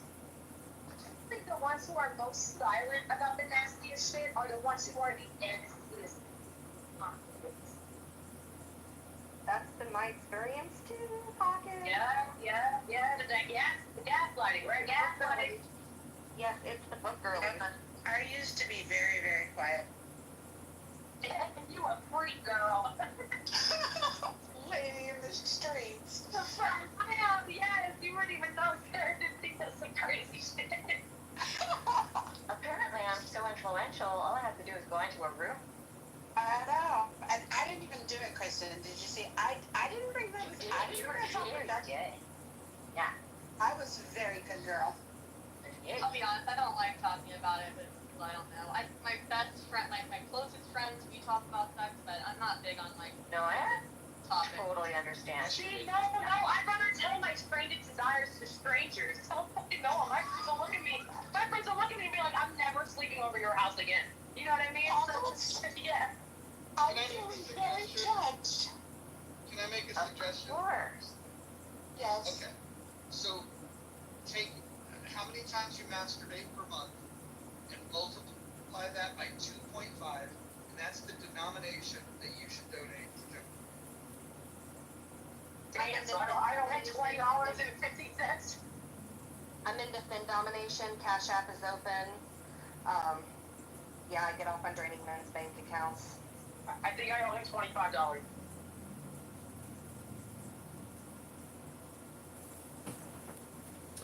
I gotta say that was Cash App in bio? an intense roast No, room. it's not really. I Who thoroughly. roasted you, Don? I'm so confused. Did I miss it? Brad really roasted me because he was Yeah, I upset. want to go back to that. He was very upset that he never made it to an officer status in the U.S. Army. You know, and I respect his service and I respect his strength and courage. But if you're going to accuse me of stolen valor, I believe that is slander. And also, if you're going to come on here all day, every day, and make homicidal ideation death threats against people, particularly young people who are recording you, and if you are a business professional and you do work in insurance or whatever the hell you do, I think you're an absolute madman to come on a social audio chat app under your legal name making death threats and think that that might not have repercussions for your career or job, etc. So, I mean, be careful, you know, throwing stones. And Dr. Adams, I am 100% confident that we are going to get Dr. Adams to change over to the campaign to elect John Kitover to Congress and ditch Darren LaHood, the rhino, a vaccinologist, and super debt creator. I just don't get what picture he was referring to. The one on Ballotpedia clearly says Kitover. I don't see kitchens anywhere. Yeah, and I Googled you, John. I Googled you. You're fucking everywhere. It's not really hard to find you. I was really dying yesterday when people kept saying, like, you're not who you say you are. I'm like, but he's literally everywhere online. Like, you go to your YouTube, you see your face, you hear the voice, it's the thing. I don't understand what's going on. And the young man in the Ballotpedia photo that Brad referenced, who's accepting some sort of award, military award, it's clearly John. It's a younger, obviously John. That's a commissioning. So I'm That's a commissioning ceremony photo. Yeah, that's when I got my butter bars pinned on when I was made a second lieutenant. You can't take away that nose, man. You got a very distinct nose. Like, you can't copy that. I was confused as well. Right, Ashley? I mean, I think you and you were in the chat were like, what the fuck is going on? Like, yeah, I just didn't, For his eyes, is he having a hard time seeing? I mean, I love Brad, but I'm just saying, it clearly did say Kitover.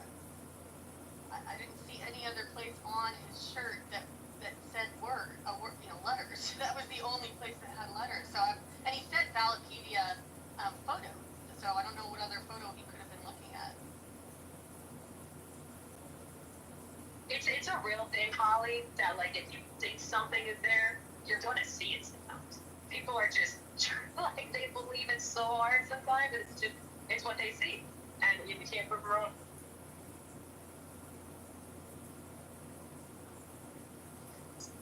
Mandela effect. Dude, there was a cornucopia. Did not have a monocle. He did not have a monocle, and there was a cornucopia in Fruit Loop. I don't care what anyone says. And Pokemon did have a black tail. He did have a black tail. I don't give a fuck. I still have the Pokemon. Pikachu. Oh. Pikachu I have a love the black. Mandela effect. Nah, dude, I hate that shit. I hate that shit. Like, it makes me so mad because it has me questioning if I'm retarded or not. So, And it's not the Berenstain Bears, it's the Berenstain Bears. The one that I get Looney Tunes, what's spelled different? I'm like, No, it's okay. You're not. It's alright. What like, else? four coffees. Because mine was like Four Sinbad. coffees. Mine was Sinbad. I was like, no, that existed. It was like Sinbad and the being a genie. Yes, that is a movie. Yeah, It is a movie. Yeah, Shazam. I am Shazam. Yeah. And what they're saying, there was never a movie? Yeah, I like Correct. that. Wait, they're saying the title of the movie is different, or there was just never a movie? It's called I don't know, but there's something about it that they're saying. I think it was never. So now you're making us guess what the Mandela effect was with that. Sorry. Well, here's the thing. I don't really care. You can mess with my mind. You can make me question things. At the end of the day, I don't care. Like, are my bills being paid? I'm sorry, I'm not much. But are my bills being paid? Do I have a job the next day? Are my cats and dogs fed? Do I have Mojo's attention? All of these things. Right. First and foremost, my. Well, hold on. The best way to get my attention these days is to click that link above. Smash that link above and leave a generous donation. That's the best way to get my attention. How much did you donate, Mojo? I'm going to keep my donation level private, but John is very aware of what I get. I need you promoting my TikTok. I need you promoting my TikTok. You are good. So, real quick question, Kristen, and I don't want to put any pressure on you, but so in your support of John Kitover's campaign, are you prepared to like and share the images? Or are you even able to volunteer in a different way? Are you going to be using cash donations? Like, how are you planning to help the John Kitover for Congress? I don't know yet. Currently, my present is my present.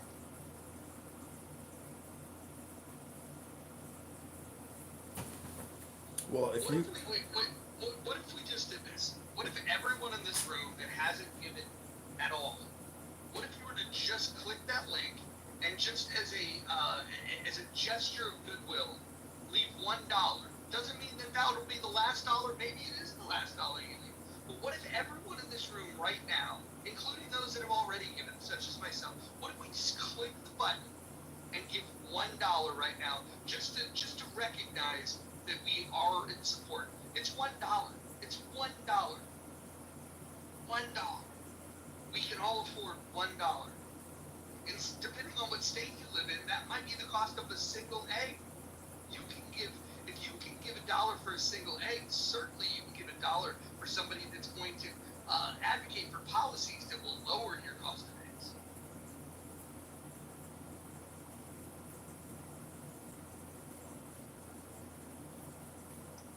If you wanted my personal information, Mojo, all you had to do was. I have no access to this information whatsoever.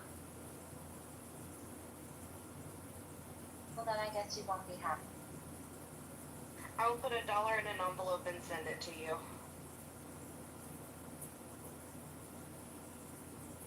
I just have cash. I want to speak to the people in the goo. People that are well-resourced, like Dr. I think Adams. you have been, but I could be wrong.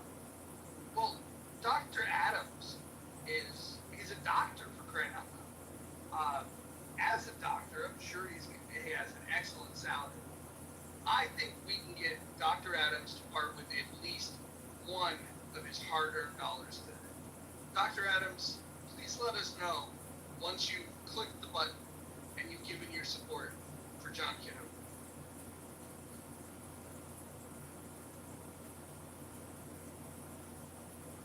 Wallace, hopefully you've given. Wallace. I'm also hoping Matt Cool can give. Is Matt Cool still in the room? No, he's left. I don't think Matt Cool's as well resourced as Dr. Adams, but Wallace grew up in the same area that I did, and I know that living in that area, he's got at least one disposable dollar that he can donate today. You know what I have to say there, Mojo, is that I'm so grateful that my dollar is worth just as much as anybody else's dollar. Because I am currently in a country that used to be a first world country, that's slowly turning into a first world country. And I'm slowly turning into a second black. And I'm not very happy about that, but at least my money holds value. Well, don't forget about the Clubhouse Anonymous. I think that by, giving money to this campaign, it's a better investment than even investing in Clubhouse Anonymous, because I already have a Clubhouse Anonymous. And if there are conversations that you'd like to anonymously listen on through my YouTube, Instagram, or X account, or Clubhouse accounts, you don't even have to pay the $5 to get the anonymous feature.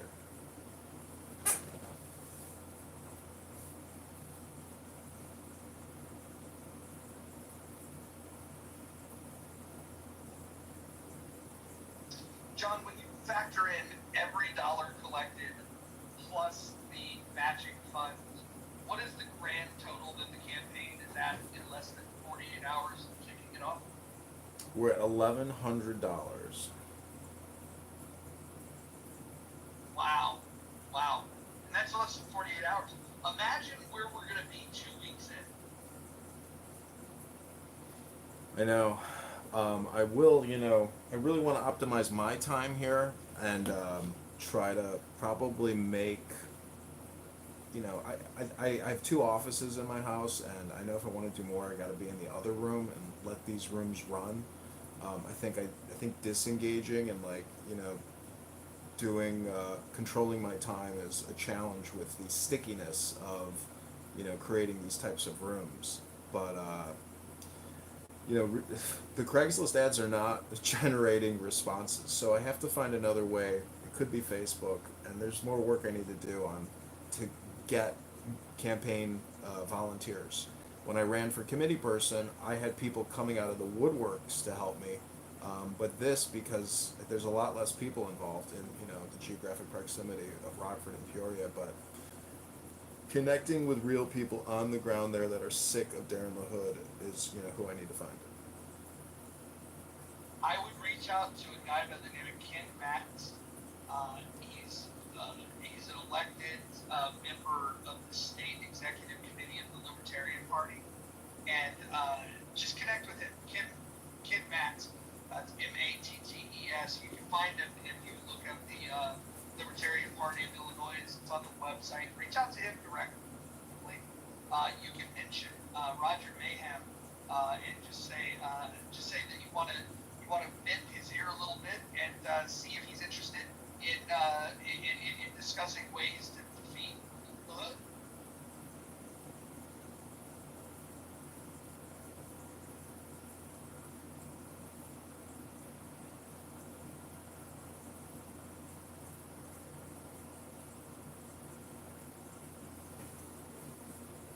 Okay, I got his Jet information 2 here. Holiday. Ken Matz. Okay, he's got a Facebook and a website. Let me get to work.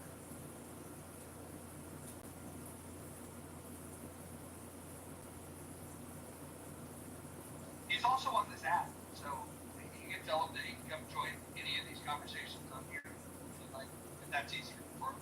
But a private conversation would probably be good initially.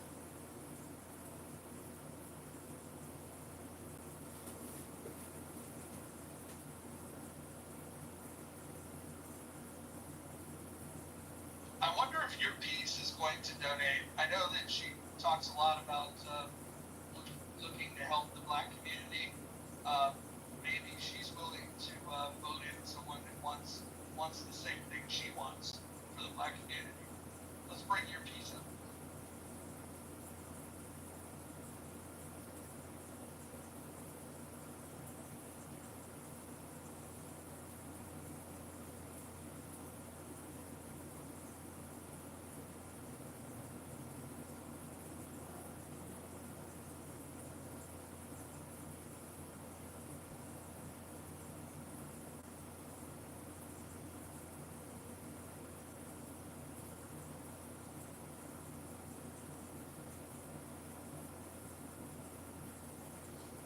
Yes, your piece.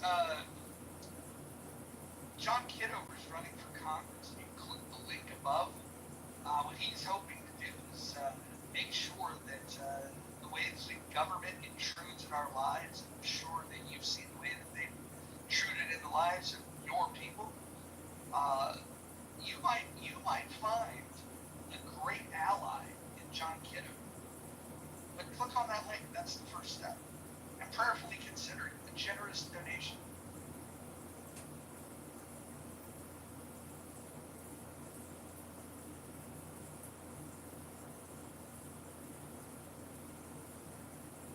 I have a question.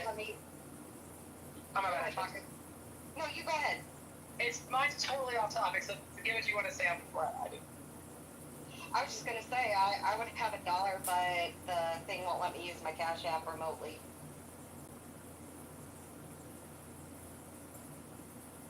You can use your credit card, debit card, Apple Pay.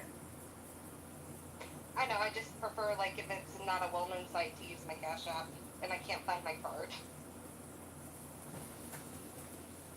Well, I do have Cash App, but it won't, go into the campaign account, unfortunately. I can put it in the campaign account and match it on your behalf, but you'd have to trust me to do that. And people want to make sure that campaign, disclosure laws are adhered to. Oh, dude, send me your Cash App. I'm gonna send you. Message me right now. We have Brad back in the room who just conducted the roast of candidate Congressman John Kitover, and I thank you, Brad, for all that content. Even though you didn't give $1, your content is invaluable to the campaign. So I salute you, warrior, hero, Brad. You did forget the fact that you used that sergeant, that E7. You used his picture before in season 2, right? You forget that you went around and said you were a veteran multiple times, and then got caught lying on it. I believe there's even a video because you recorded your own stuff on TikTok. Like you went around using that same photo way back when. Brad episode 2. You realize all this shit, right? Like there's nothing original. Brad, I'm not an E7. I finished in the Army National Guard as a butter bar, an officer, which you did not become. You're not a gentleman.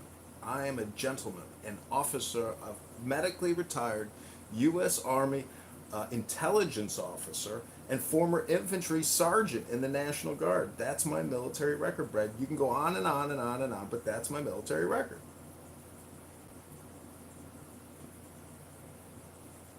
So you're soliciting funds for a campaign as a veteran, correct? 100% correct.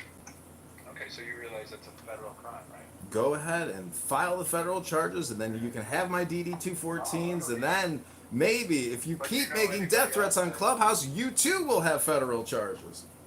Yeah, go ahead, I don't care. Brad, so I gotta ask you, I'm confused. Okay, you said the photo on Ballotpedia, right? Correct, yeah. He's used this before. You remember this? Okay. But He got Brad, exposed. The veteran who actually was on that photo came onto Clubhouse saying, "Why are you using my graduate?" Brad, you may have a traumatic brain injury, but that never happened. Brad, that is 100% John. I don't understand. That is definitely his face. And Holly. it says Kitover. Oh, wait, it says Kitover on the name tag. No, it doesn't. It says kitchen. I mean, zoom in. It 100%. It does not. It says kitchen. You better look it up. And it's also not an officer's uniform. It is. It's a Class A uniform. I zoomed in. It says Kitover. No, it doesn't. Sorry. Run your AI algorithm. Even other people looked it up and said, "Oh, it does say kitchen." Brad, you're gonna have egg all over your face on this one. I hate to break the bad news to you, but I am a veteran and I'm a graduate of the Citadel Military College in Charleston, South Carolina. I hate to break that news to you, but it's the truth. I'm not doing stolen valor and I'm not lying. What's and our- don't know what to tell you. What's the oath you take? Just give me the first 2 sentences. The oath, the swearing in ceremony. Where you come right in? The oath, yeah. Just give me the I, John Kitover, do solemnly swear to uphold and allegiance. It's not like I have it memorized, Brad. Yeah, nice try, Holly. Thanks for playing. Come again soon. No, Brad. Okay, I'm Brad, sorry. let me ask you Everybody this in question, Brad. room, look Brad. it up. It's definitely him. I don't understand. I'm like actually kind of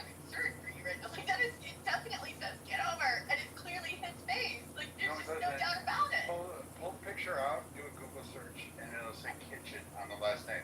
Ask your AI, identify this soldier and their rank on there. Okay, I'll do that.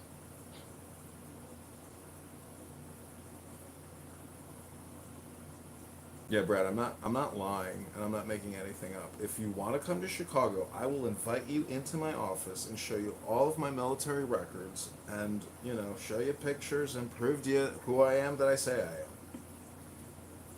Also, you wouldn't be a butter bar for 4 years in the military. That just doesn't happen. I wasn't a butter bar in the military for 4 years. I was first a PFC, a specialist, and then a sergeant in the U.S. Army National Guard in the infantry. And then when I graduated college in '05, I became a butter bar. And then I was medically discharged in August of 2006. Again, soliciting funds as a veteran or proposing as a veteran, that is invalid.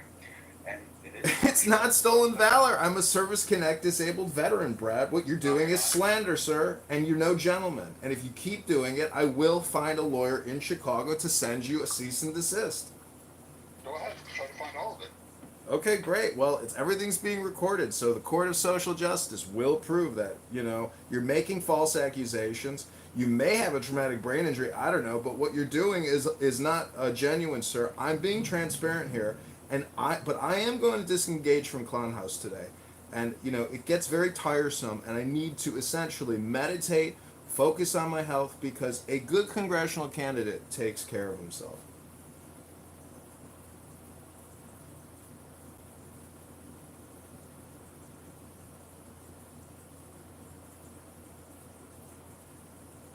Like I said, taking funds as a donation or soliciting funds and proposing that you were a veteran when you were not is stolen valor.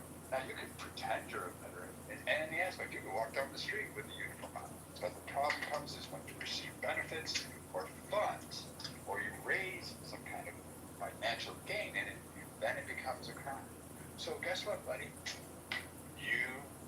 I guess Roger at this point, since he's advertising your campaign, and anybody there, since you said you raised, what, $1,000, $500? Technically a violation of crime because you posed as an officer. I'm an officer that you already used in Clubhouse Season 1 and pretended to get... Brad, I'm not posing, it's a fact. I hate to break the news to you. And I don't go around this app making death threats nonstop to obese Democrat liberal women who are, interrupting you every other sentence. I mean, if you want to tell people to grow a sense of balls, try to talk to people the way you'd like to be talked to, and maybe you could end the vicious cycle of death threats in your life.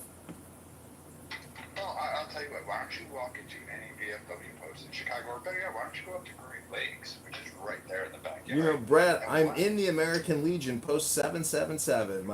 The commander, his name is John. You're more than happy to go hang out with the American Legion anytime you want. There you go, Holiday. So, like I said. Like you said, Ugats. Brad, I'm not doing stolen valor, and what you're doing is slander. Grow up and stop doing what you're doing.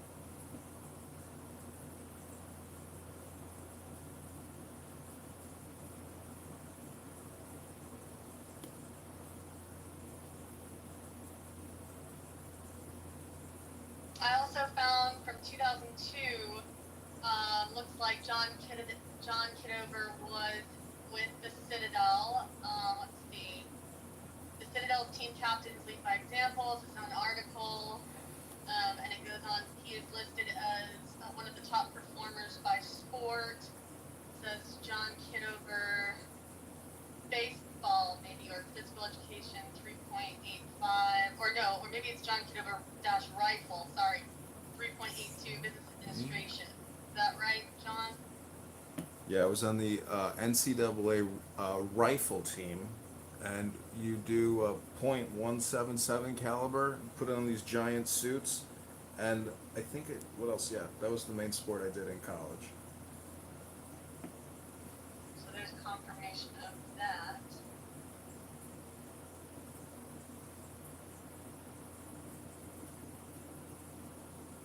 As this evidence presents itself, Brad, are you willing to apologize as the evidence presents itself? No, because this picture's already been used before and you got called out on it. by the actual guy. This is not Edmund's anything. He's not a veteran. Lauren, He didn't start. sorry, He's full of shit. sorry, I mean Lauren. And he's collecting funds on it. He got called out for this shit season 1 and season 2 using the same fucking photo. Because he went on somebody's Instagram, one of the veterans that was on here, and took his photo. That's how you get this. You know, Brad, I'm not going to go all day, but you may force me to defend my character that you're impugning and creating a slanderous, libel trail on my YouTube live stream. But you know what? I let it go because I know that Clubhouse is a roast room. It's a roast show. And running for Congress takes a lot of strength and courage that you can only develop and perfect through military service, in my opinion. Having been to the Citadel, graduating as a second lieutenant, going through 4 years of ROTC, serving in advanced infantry training in Fort Benning, Georgia, working with generals, colonels, all the time in communication, going to a general's office, going to a colonel's office, doing real military communication. I mean, I don't know what to tell you, Brad, but I'm not doing stolen valor. And, you know, what you're doing is slander and maybe illegal with your death threats on this app. And I hate to keep bringing it up, but Brad, I'm telling you, as a gentleman and a former U.S. Army intelligence officer, it is not intelligent to come on Clown House and constantly make death threats to people. It's not intelligent. It's just my opinion. But who am I to give advice? Just the stolen valor schmuck, according to you. So, you know, just telling you, don't throw stones and go look in the mirror. Well, I also want to read something that I stumbled across because, you know, I want to make sure that everything's above board. And I'm reading here that in 2002, John Kitover, cadet athlete at the Citadel Military College in South Carolina, achieved a 3.82 GPA in business administration while participating in the rifle team. Like, how do you counter those facts? Yeah, that's what I just.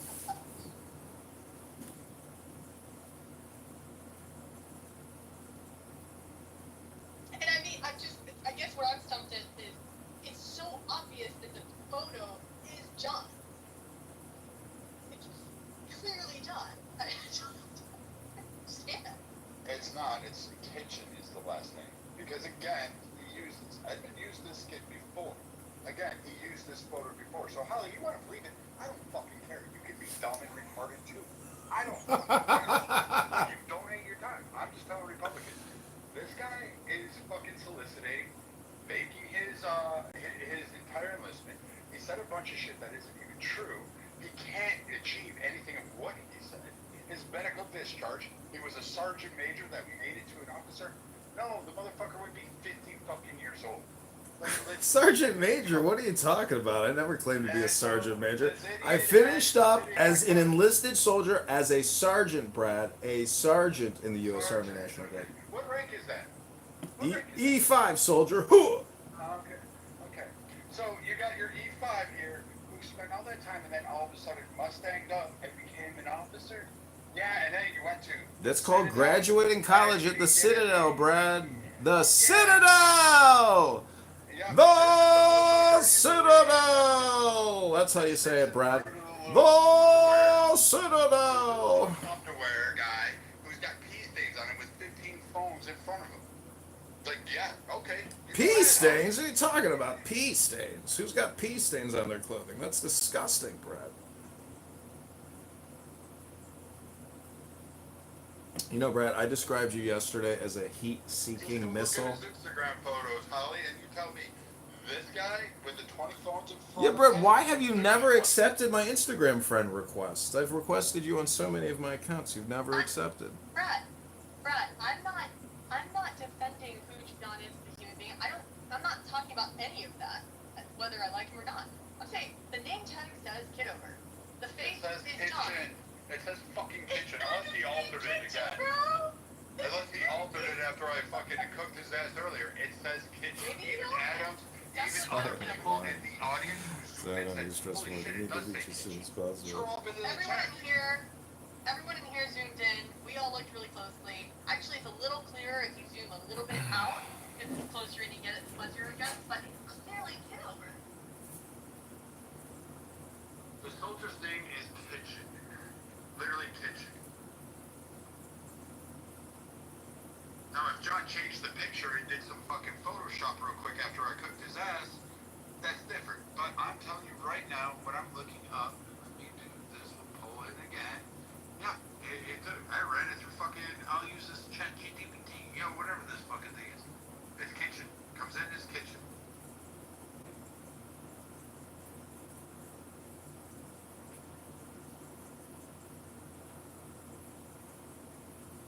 I think Kitover as well. Thank you, Hakima.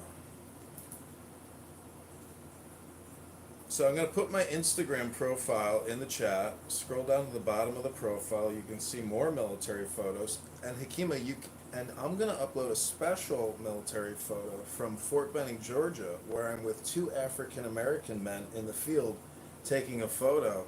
We were good friends. ChatGPT says the photo says Kitover, not kitchen. Also, Hakima, the African Americans in the United States Army taught me how to crib walk. So if you ever come to the Lady Hawk, you can see my crib walk dance. I might spell out Hakima.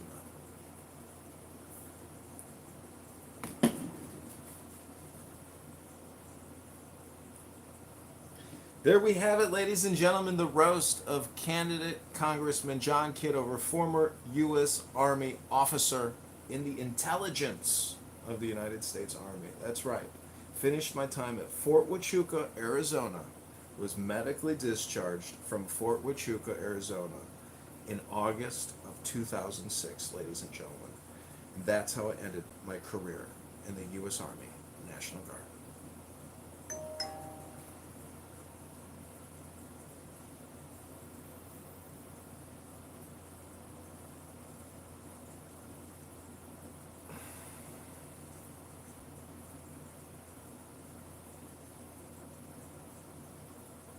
Went to Ballotpedia and pulled it up, it literally said kitchen. So I don't know what you guys are looking at because I still have it the tab up here and I still have the photo.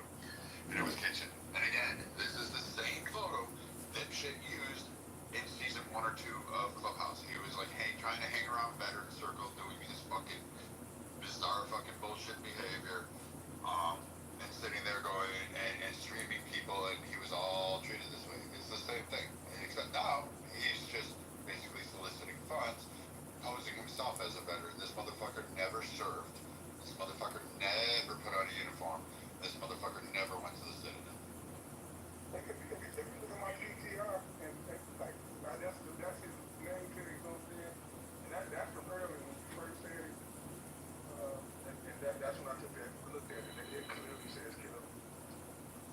Well, not only that, you can do a quick little search online and you can find his background of going to the Citadel. I mean, like, I'm so confused. Like, this information's easily searchable. Okay, Brad, PTR, because you're too lazy to look at my Instagram, or you just don't know how, but look at my PTR. That's the actual officers, the lieutenant colonel and the major, pinning my butter bars on. If you don't think that's me, I don't know what to tell you. I know I'm 42 now, and I don't have any hair, but that is John Kitover, a.k.a. me, in the photo. Look at my PTR. That's my commissioning ceremony at the Citadel after I finally graduated college. It's me, Brad. I'm gonna post more photos. It's me. Again. Brad, listen to the words that are coming out of my mouth. Okay, Brad, you're gonna tell me my life better than I know it. Okay, this is peak Clubhouse insanity. I'm just gonna keep posting more photos. Please hold, Brad. How many general orders are there? Brad, please hold. I'm updating PTR photos. Carry out the commander's intent, you schmuck. Protect your people and protect the assets and the equipment, Brad. Those are the first 3 general orders. I hate to break it to you, but you're talking to a former butter bar here. I'm updating the PTRs.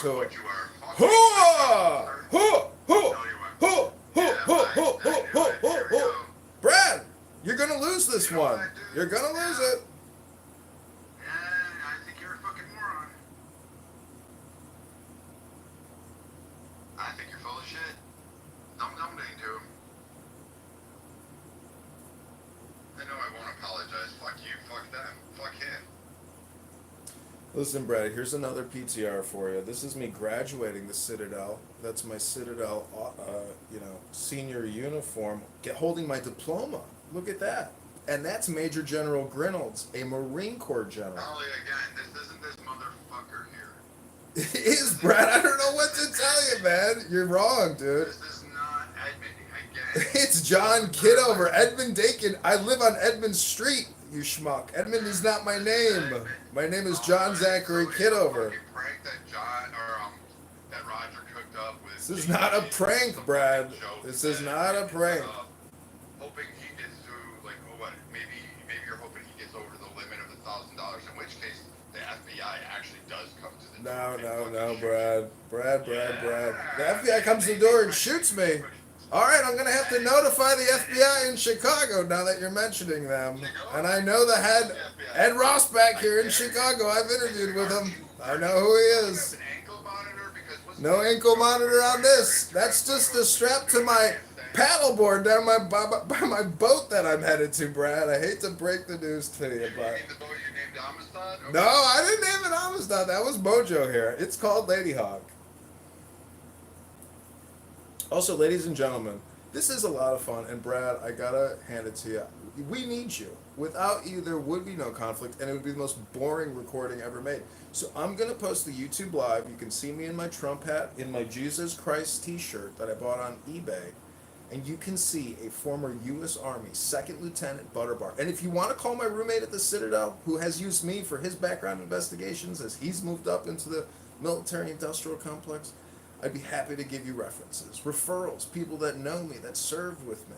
And I don't know what to tell you, Brad, but I'm not lying. I did not deploy to Afghanistan, and I did not deploy to Iraq, but I did serve in the U.S. Army National Guard here in Chicago, in South Carolina, in Georgia, in Washington, and in Arizona.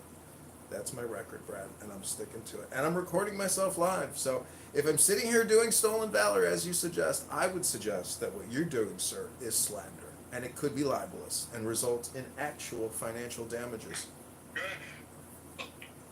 I say you're full of shit. I say you're using stolen valor, and I say you're a fucking fake. Bring the lawsuit on because discovery comes into play. Sounds good. Can't wait for you to discover the truth that you're a schmuck. I hate to break the bad news to you. And you're fake. And it counts. Let me get this YouTube live so you remember where the video's at, because you're going to watch this in the future after you join the campaign to elect John Kitover and give $10. You're gonna, Brett, there's going to be time in the future, so I'm going to send you my DD-214s. I'm going to send you my DD-2, and I'm going to send you the last one, the discharge DD-214, that you use to get all kinds of benefits that you know about. I don't care who you got. Again, when this actually comes out, and Roger and others admit that this is all a big scam, and then Holly can sit down there and again, she can sit there and scream. Brad, I wouldn't waste their time if this was a scam. This is a pretty shitty scam if it's a scam, let me tell you. It's a big waste of time if it's a scam, you schmuck. I'm not your enemy. I'm truly perplexed by this one though. And again, he tried to think in season 1. The same picture was used. It's bullshit. And at that time, I was running for committee person, not Congress. We've upgraded to the highest level next to running for senator, which hopefully we will, or one day we'll run for mayor of Chicago. You never know where this train's going to go, Brad. It happened, and that you actually were bigger than Chris Kyle, and that you knew more, and you actually served along. You gave this Chris Kyle? I never served with Chris. No, you know who I did serve with was Pat Tillman. He was at Fort Benning. Not with me in my platoon or my company, but we saw him at a distance. And again, this was in the summer of 2002 that I was at Fort Benning, Georgia, with Pat Tillman, who is now dead. And get this, I go to a VC incubator here in Chicago, and I meet the president of the Pat Tillman Association. And I've got his business card. And I said, isn't it crazy that the family had to fight so hard to get the U.S. government to admit what happened to Pat?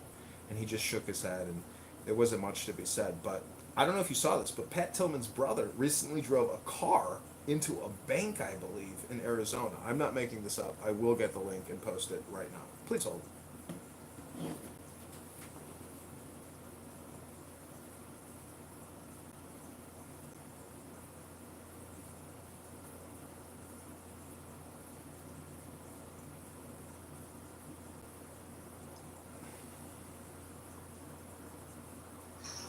would just ask everyone to do their own research.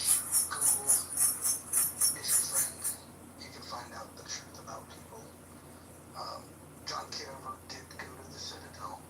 There's definitely nothing fictitious about that whatsoever. Hey, front.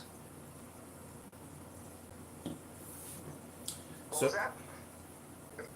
Picture that person that you're alluding to actually speaking in this room right now. that's Well, right. that's the claim. That's the claim. No, people. Like I said, full of shit. And again, don't doubt me next time when I tell you don't fucking fall for this shit.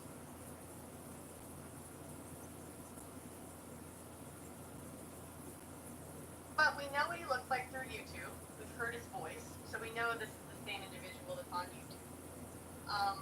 And then if you pair that, what you see in the YouTube videos, with the photos, the military photos, that's the same person as well. So how can this not be the person in the photos when we can link it It's to fake. YouTube? It's fake. Again, it's a big troll. It's a trick. It's like believing that Roger really fetishizes about Monica and thinks she's a wonderful person and that he thinks she's beautiful. It's full of shit. Brad, PTR, that's me with my commissioning documents, my oath and signature to uphold the U.S. Constitution. It's me in my new Class A uniform with military intelligence pinnings in the front and on my epaulettes or whatever it is. I got my gold bars on there, so I'm clean shaven. Epaulets that you can't even Epaulets. pronounce. You know. Something that I was gonna ask you, how do you say epaulets? I couldn't think about how to say it I correctly. thought an officer who was of military intelligence would have that. But no. I guess your dumb fucking fake scamming fucking stolen valor fucking parading asses couldn't get the fucking lingo right. Next time, don't have a veteran on stage when you try this kid and make sure veterans aren't in the audience. Brad, I'm going to tell you again, if you keep slandering me and committing libel, I'm going to hire the best campaign attorney that this campaign can afford, and we are going to roast you on Clubhouse. But I wouldn't dare waste a dollar that anyone has given to this campaign to suing me. I hope the constituents know that I would never waste a dollar of this campaign fund. Wasting my time suing Bradley from Clownhouse. Go ahead, sue. You're full of shit. I'm not gonna sue you. You should be worried about what you're saying on this app, Brad. All about taking care of the mentally ill. I will for sure press charges and say you are mentally ill. Get you locked up in that hospital so they have Thorazine and lithium injected into your ass or however that shit works. At a kind of continuous basis. And then Oh my gosh, Brad. I think it'd be a fantastic. Brad, and then we don't have to worry relax. about it. Relax, Brad. Relax. You know, I say friends for life. I agree with most things you say on this app, except when you're making death threats. It's the only time I don't agree with what you're saying. But I know you're a wealth of information. I've asked you where you get your information. You told me all these amazing sources, and I was like, wow, this guy really cares and he knows a lot. So I'm not trying to have conflict with you, but I'm also trying to defend myself because what you're doing, sir, is slander, and you are no gentleman. Anyone who comes on a Clownhouse social audio app to use profanity and vulgar against low IQ racists like Keegan or Pepe, or screaming at that beautiful, what's her face? Anyways, the ladies that you were screaming at and making them cry because they may be obese and you told them some unfortunate truths. All I can say is that I do not like making women cry. It makes me feel uncomfortable. But what I'm trying to do is find a recording from 2 days ago when you were saying atrocious things to women. I don't know. That violates the rules of this house. I won't bring in old drama. Let's just be in the now, in the muff. Okay. And for those of you who is it Cindy, I don't know what this fucking idiot's name is. Holly, Hakima, Roger. Yes, he was. I don't know what to tell you, serendipity. And yeah, well, of course, John. You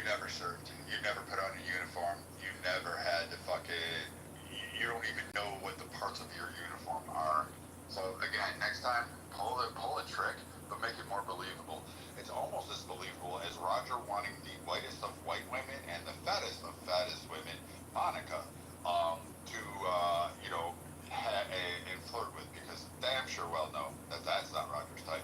And I've known Roger for 4 or 5 fucking years. That ain't his type. So, I mean, again, it's a good troll. I'll give you that. And apparently you got a lot of people, including Holly, who's all butthurt about it. My type is evolving. I'm not butthurt. I don't understand why you think I'm upset.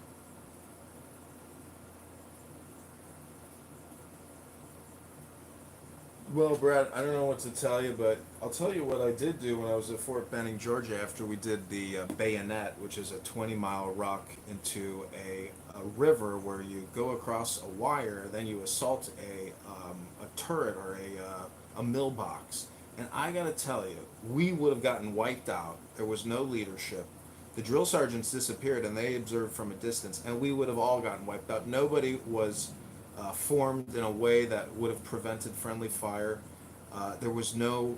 We were trained for many months, and I'll tell you, the after action ready review with our drill sergeants, they dropped their heads and were shaking their heads in total disbelief of why we all just got eliminated by this enemy position. And I had to agree with them. We were totally uncoordinated, and it was pathetic. But we were also exhausted, and I think everybody was just like, "This is it. It's finally over." But we did not take out that enemy turret, because I gotta say, I don't know what happened to us, but our conditioning, our training to do flank movements and assault positions, it just, we got wiped out. So, that was the bayonet. That's the culmination. And then from there, you go into the forest and you drink fruit punch, and you see all the banners from all the different military conquests of America, from World War II to World War I to battles in Cuba. You see all these incredible flyers and banners they put up, and then you drink fruit punch. That's how infantry training culminates at Fort Benning, Georgia. Well, I bet you drink a lot of fruit punch. I mean, you are what you drink. So, yeah, you are fruit.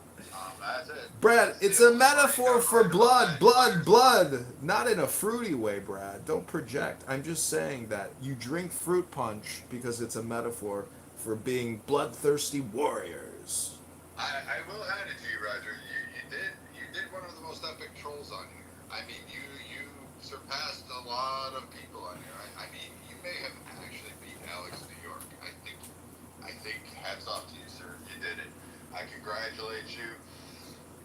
Again, running a campaign and having Edmund pretend that he's a veteran and he's other people and he's got all these credentials, even getting Holly to believe it. Like, holy fuck, I never thought some people would be that dupable or gullible or any of those.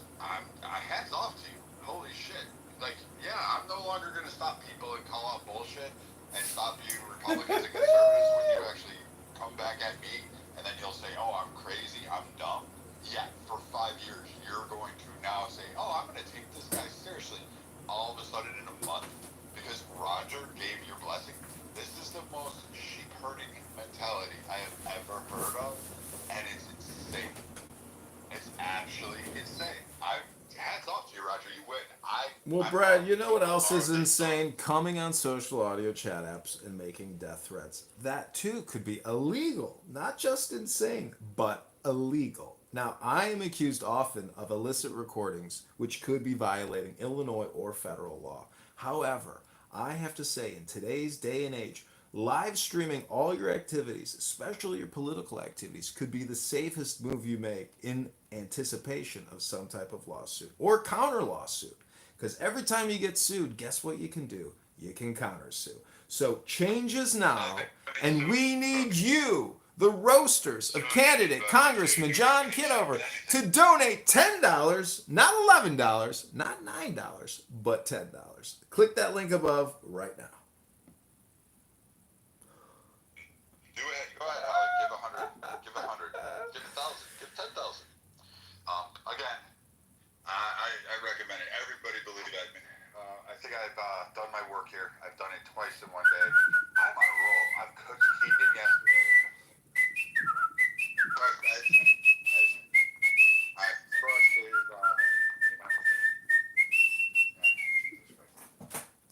the Army sucks. I like you guys are a bunch of beta bitches, so it would make sense that you're going to try to grip the most beta bitch except for the chair force. But I mean, it's a close tie there. He was in the Navy, this guy. I mean, at This guy least get was your in own the thing. Navy. But yeah, go ahead, Holly. Continue to do that. Have fun. I think I win this round. I haven't even said I'm supporting him in any way, shape, or form, financially or otherwise. I'm just, like, why do you keep taking it all too far?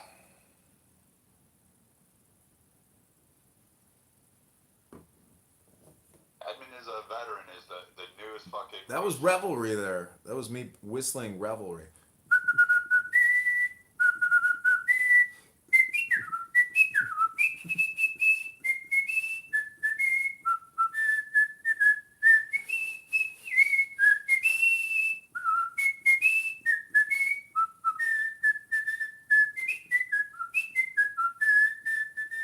There's no way I could whistle that unless I listened to that thousands of times.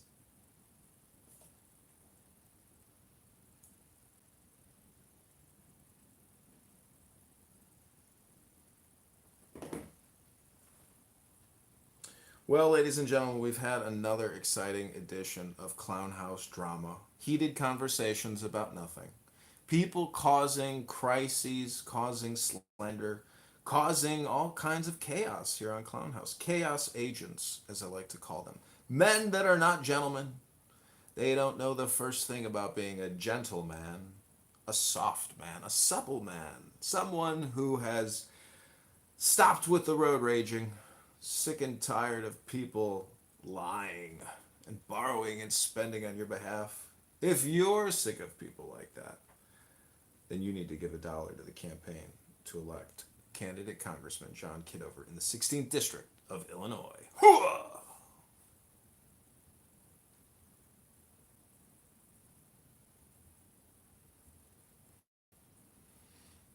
We got the quotation marks down there, or apostrophes, who is a friend of the show and a fellow Clubhouse recorder. He might be...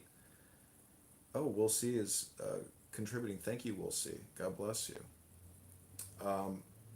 Serendipity, if you want to mod me, I will remove the poll, which I will say 80% of people voted that I am a veteran. 20% say no effing way this idiot served.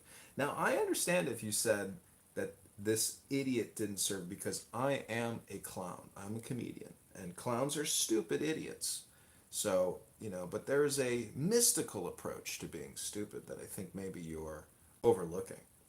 But let me pin the link again, and then this will be the final campaign shout out for a donation today, because we have to get off the Clown House. This is beyond pathetic that we're here these many hours. I feel like it's not helping the campaign. It's hurting my physical body because I need to exercise. I have been skipping the gym because Roger Mayhem has been pushing it to the limit. Everyday mojo's positive. Vibration grows in strength in this house. In the muff. In the muff. You see what I'm talking about? That's super positive vibration. Okay, click the link above. Link has been pinned. The campaign to elect John Kitover, that's right, ladies and gentlemen. We have an EIN, we have a bank account, we have an FEC filing. To run for Congress, we have a campaign financial disclosure we have submitted, and we have raised $1,100, $550 yesterday, and I'm matching the other $550. Dr. Adams, I know we can convince you. Wallace, I think you've contributed. I thank you, and anybody else here who is considering it. Just remember that I'm fully transparent. Tell me your priority, and I will put it in our collection of priorities, and we will see where your priority lines up with all the priorities and how we can financially optimize by winning this congressional district. I can tell you how Darren LaHood has optimized his congressional district by creating $20 trillion in debt. You can look at all the HR acts that he votes on and the top 10 HR acts in terms of dollar amounts. And there's his name on some of the biggest multi-trillion omnibuses in American congressional history. It's right there. Just Google Darren LaHood HRX or go on Grok and ask, Dear Grok, please tell me the largest HRX that Darren LaHood has voted on. And then tag Darren LaHood and say, all the voters in District 16 should vote for candidate Congressman John Kitover on X. Go to John Kitover IL on X right now. See, all this heated debate with Brad, we could have just spent some time creating content and posting on X to attack and unseat Darren LaHood, but instead, we've got road ragers on this app who, once they get behind the wheel, they are incapable of going from point A to point B without yelling at somebody, getting in an accident, getting out of their car and punching out the other driver and screaming all kinds of profanities, vulgarities, and homicidal death ideation on Clownhouse. You know, am I deaf or am I just hearing things? Sometimes I don't know. I let it go. I don't live my life in fear. I don't think a jihadist or some mountain man screaming at me on a social audio app is going to come to Chicago and waste his time. But if they want to look at my DD214s, which I have to use all the time, I'd be happy to show them to you. Because, ladies and gentlemen, I'm not lying to you. I'm totally transparent and telling you the truth, making a real financial disclosure. Not just my financial disclosure, but a federal financial disclosure. Spending is out of control. Stop the borrowing, stop the spending. You know, I created a famous mantra on this app called CRT, BLM, LGBTQ. But the new one is stop borrowing, stop spending. Or stop spending, stop borrowing. That's the new mantra of the campaign. I know Brad has clubhouse derangement syndrome. He attacks everybody, and in the process, he's his own worst enemy. That's not how I live my life. I'd rather be poolside or at the beach right now playing volleyball, sipping on a daiquiri, doing yoga, not on Clownhouse, defending my honor, my character, and my sacred honor. I should have just said character and sacred honor, but you get the point. But Brad did read with us in the other room, so I'll give that shout out to Brad. You know, not everybody read a book with us. He did. So I stand with Brad even though Brad doesn't stand with me. That's true Christian character. What reward do you have in heaven unless you're willing to let it go? You know, you got to get that. You got to go the extra step in communication. I'd like to read a couple Bible verses before we end or I leave in the muff. I hope they're more helpful to you than anything you've listened to so far today. Because I get the feeling that it's just the Brad show, or the Keegan show, or the Jazzy show, or the Roger Mayhem show, or the John Kitover show. Right now it's the John Kitover show, which, you know, it's my favorite show. And I'm not narcissistic or self-centered. I just, you know, I like reading. That's when I like, when I'm speaking through reading a book, that's when I'm happiest. So take the deepest breath of the day. Hold it for 10 seconds.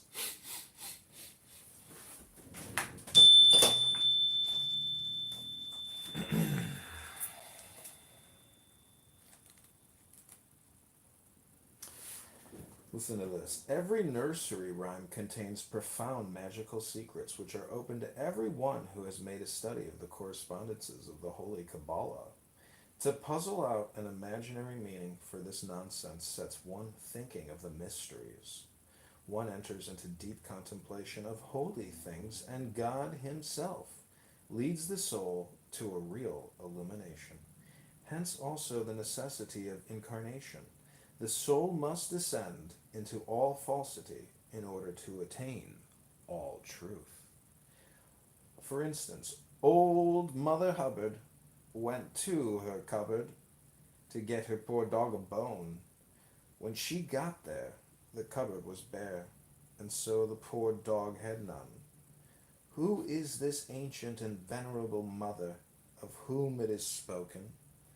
Verily, she is none other than Bina, as is evident in the use of the holy letter H with which her name begins. Nor is she the sterile mother Ama, or Amma, but the fertile Ama, for within her she bears Vau, the son. For For the second letter of her name and are the penultimate is the sun, Tifereth the sun. The other three letters of her name, B, A, and D, are the three paths which join the three supernals. To what cupboard did she go? Even to the most secret caverns of the universe. And who is this dog? It is not the name of God spelt Kabbalistically backwards. And what is this bone? This bone is the wand, the holy lingam. The complete interpretation of the rune is now open. This rhyme is the legend of the murder of Osiris by Typhon. The limbs of Osiris were scattered in the Nile. Isis sought them in every corner of the universe, and she found all except his sacred lingam, which was not found until quite recently, vide Fuller, the star in the west. Let us take another example from this rich storehouse of magic lore. Little Bo Peep, she lost her sheep and couldn't tell where to find them. Leave them alone, and they'll come home, dragging her tails behind them. Bo is the root meaning light, from which spring such words as Bo tree, Bodhisattva, and Buddha. And peep is Apep, the serpent Apophis. This poem therefore contains the same symbol as that in the Egyptian and Hebrew Bibles. The snake is the serpent of initiation, as the lamb is the savior. This ancient one, the wisdom of eternity, sits in its old anguish awaiting the Redeemer, and this holy verse triumphantly assures us that there is no need for anxiety. The saviors will come one after the other at their own good pleasure, and as they may be needed, and drag the tails, that is to say, those who follow out their holy commandments to the ultimate goal. Again we read, little Miss Muffet sat on a tuffet, eating of curds and whey. Up came a big spider and sat down beside her and frightened Miss Muffet away. Little Miss Muffet unquestionably represents Malka, for she is unmarried, she is seated upon a tuffet. It est she is the unregenerate soul upon Tiferet, upon Tophet, the pit of hell. And she eats curds and whey, that is, not the pure milk of the mother, but milk which has undergone decomposition. But who is the spider? Verily, herein is a venerable arcanum connoted. Like all insects, the spider represents a demon. But why a spider? Who is this spider who taketh hold with her hands and is in kings' palaces? The name of this spider is death. It is the fear of death which first makes the soul aware of its forlorn condition. It would be, some type of symbol, interesting if tradition had preserved for us Miss Muffet's subsequent adventures, but we must proceed to consider the interpretation of the following rhyme. Little Jack Horner sat in a corner eating a Christmas pie. He stuck in his thumb and pulled out a plum and said, "What a good boy am I." In the interpretation of this remarkable poem, there is a difference between two great schools of adepts. One is merely a corruption of John, Ion, he who goes, Hermes, the messenger. The other prefers to take Jack simply and reverently as Iacchus, the spiritual form of Bacchus. But it does not matter very much whether we insist upon the swiftness or the rapture of the Holy Spirit of God. And that it is he of whom it is here spoken is evident, for the name Horner could be applied to none other by even the most casual reader of the Holy Gospels and the works of Congreve. And the context makes this even clearer, for he sits in a corner, that is, in the place of Christ, the cornerstone, eating, that is, enjoying that which the birth of Christ assures to us. He is the Comforter who replaces the absent Savior.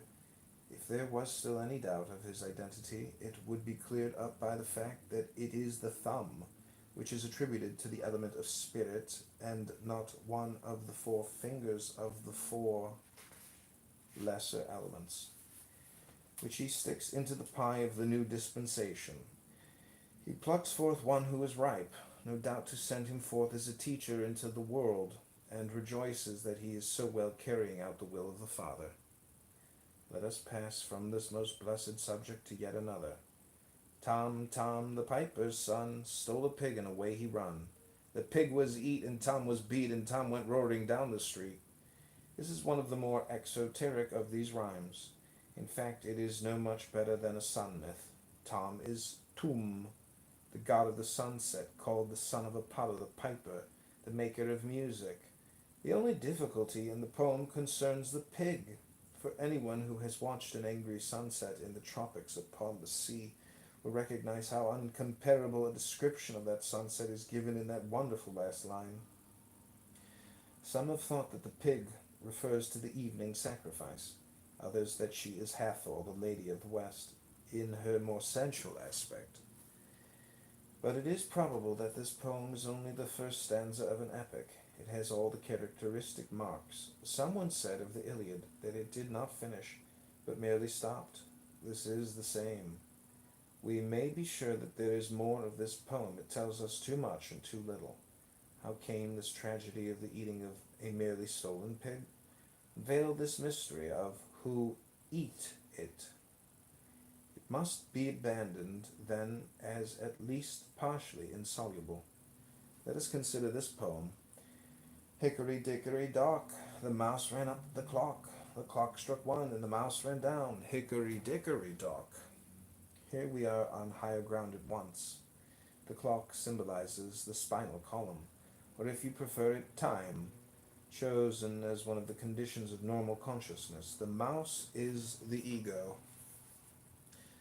Mus, a mouse, being only some. I am, spelled kabbalistically backwards. This ego, or prana, or kundalini force, being driven up the spine, the clock strikes one, that is, the duality of consciousness is abolished, and the force again subsides to its original level. Hickory dickory dock is perhaps merely the mantra which was used by the adept who constructed this rhyme, thereby hoping to fix it in the minds of men so that they might attain to samadhi by the same method. Others attribute to it a more profound significance, which it is impossible to go into at this moment, for we must turn to Humpty Dumpty sat on a wall, Humpty Dumpty got a great fall. All the king's horses, all the king's men couldn't set up Humpty Dumpty again. This is so simple as hardly to require explanation. Humpty Dumpty is, of course, the egg of spirit, and the wall is the abyss. His fall is, therefore, the descent of spirit into matter, and it is only too painfully familiar to us that all the king's horses and all his men cannot restore us to the height. Only the king himself can do that. But one hardly dare comment upon a theme which has been so fruitfully treated by Ludovicus Carolus, that most holy illumined man of God. His masterly treatment of the identity of the three reciprocating paths of Daleth, Teth, and Peh is one of the most wonderful passages in the Holy Kabbalah. His resolution of what we take to be the bond of slavery into very love, the embroidered neckband of honor bestowed upon us by the king himself, is one of the most sublime passages in this class of literature. Peter, Peter, pumpkin eater, had a wife and couldn't keep her. He put her in a peanut shell, then he kept her very well. This early authentic text of the Hinayana school of Buddhism is much esteemed even today by the more cultured and devoted followers of that school. The pumpkin is, of course, the symbol of resurrection, as is familiar to all students of the story of Jonah and the gourd. Peter is therefore the Arahat who has put an end to his series of resurrections. That he is called Peter is a reference to the symbolizing of Arahats as stones in the great war of the guardians of mankind. His wife is, of course, by the usual symbolism, his body, which he could not keep until he put her in a peanut shell, the yellow robe of a bhikkhu. Buddha said that if any man became an Arahat, he must either take the vows of a bhikkhu that very day or die. And it is this saying of Buddha's that the unknown poet wished to commemorate. Taffy was a Welshman. Taffy was a thief. Taffy came into my house, and he stole a leg of beef. I went to Taffy's house. Taffy was in bed. I took out a carving knife and cut off Taffy's head. Taffy is merely short for Taf Taftarath, the spirit of Mercury, and the god of Welshmen or thieves. My house is of course equivalent to my magic circle. Note that Beth, the letter of Mercury, and the Magus means a house. The beef is a symbol of the bull, Apis, the Redeemer. This is therefore that which is written, O my God, disguise thy glory, come as a thief, and let us steal away the sacraments. In the following verse we find that Taffy is in bed owing to the operation of the sacrament. The great task of the alchemist has been accomplished. The mercury is fixed. One can then take the holy dagger and separate the caput mortuum from the elixir. Some alchemists believe that the beef represents that dense physical substance which is imbibed by mercury for his fixation. But here, as always, we should prefer the more spiritual interpretation. Bye, baby bunting. Daddy's gone a hunting. He's gone to get a rabbit skin to wrap my baby bunting in. This is a mystical charge to the newborn soul to keep still, to remain steadfast in meditation. For in Bai, Beth is the letter of thought, Yod, that of the hermit. It tells the soul that he, father of all, will cloth him about with his own majestical silence. For is not the rabbit he who lay low and said nothing, patty cake, baker's man. Bake me a cake as fast as you can. Pat it and prick it and mark it with pea. Bake it in the oven for baby and me. This rhyme is unusually accompanied, even today in the nursery, with a ceremonial clapping of hands, the symbol of samadhi. Compare what is said on this subject in our comment on the famous Advent passage in Thessalonians. The cake is, of course, the bread of the sacrament, and it would ill become candidate Congressman Kitover to comment upon the third line, though it may be remarked that even among the Catholics, the wafer has always been marked with a phallus or a cross. Okay, that's my mystical reading of the day. Wallace, Chris, Pete, Chris, Elke, I hope you enjoyed it. This has been the campaign to elect John Kitover Town Hall event, otherwise known as Candidate Congressman John Kitover versus Brad Stoffelschnauzelberger, here on Clown House. Hope you enjoyed it.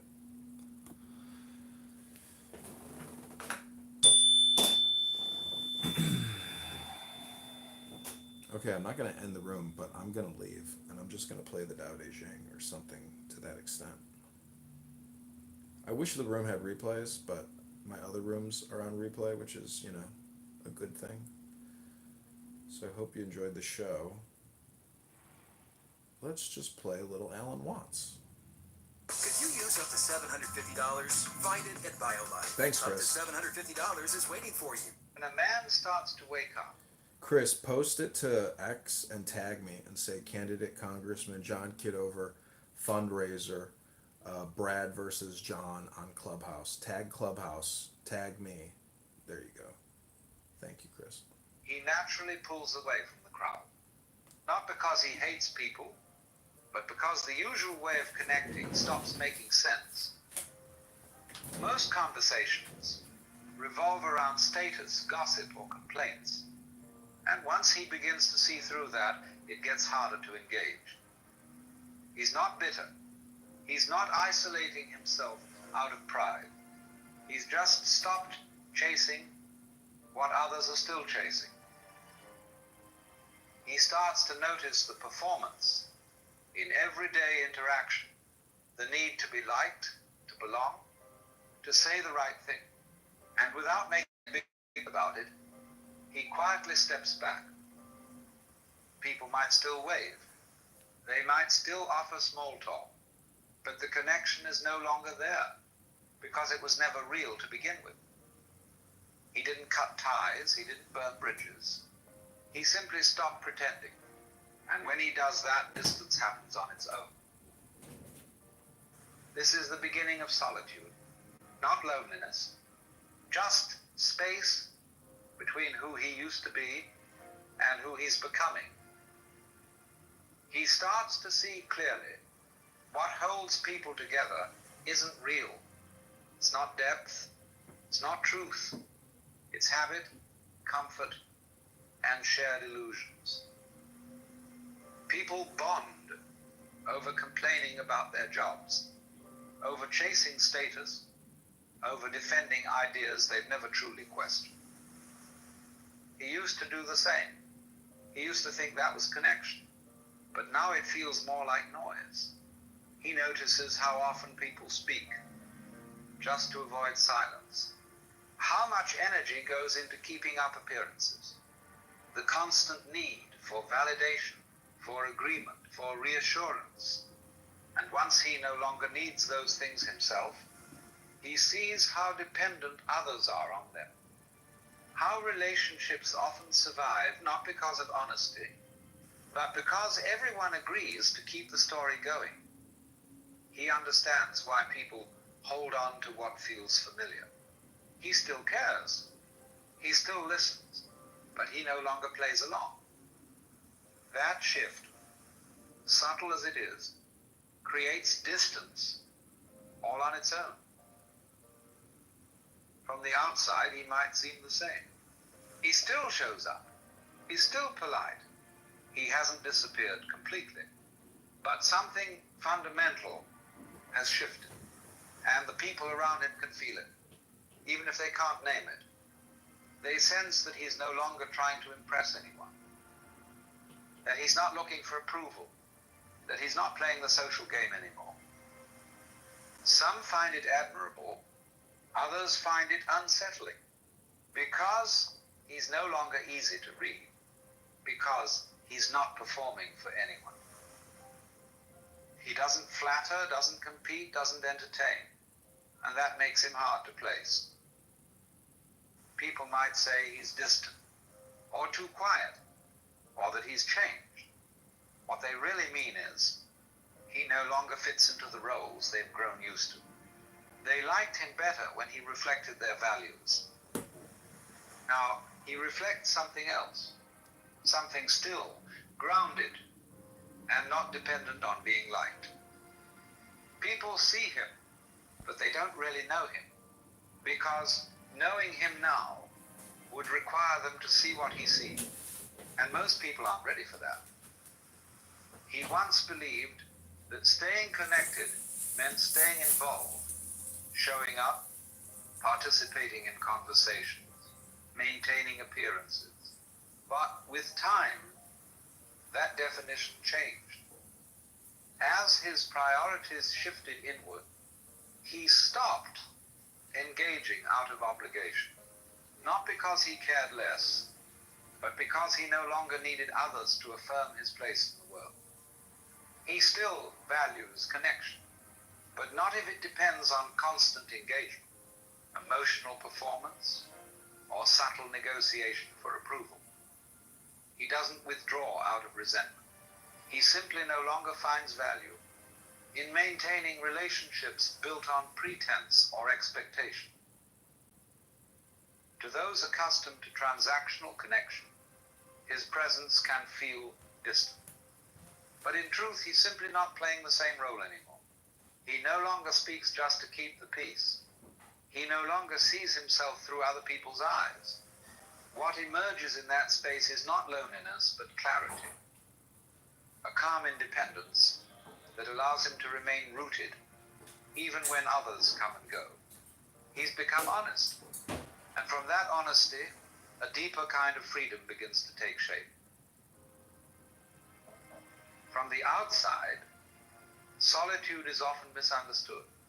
To most people, being alone signals a lack of friends, of purpose, of belonging. But for a man who has begun to see clearly, solitude becomes something else entirely. He no longer fills his time with distractions, just to avoid being alone with himself. He no longer seeks out constant company to escape discomfort.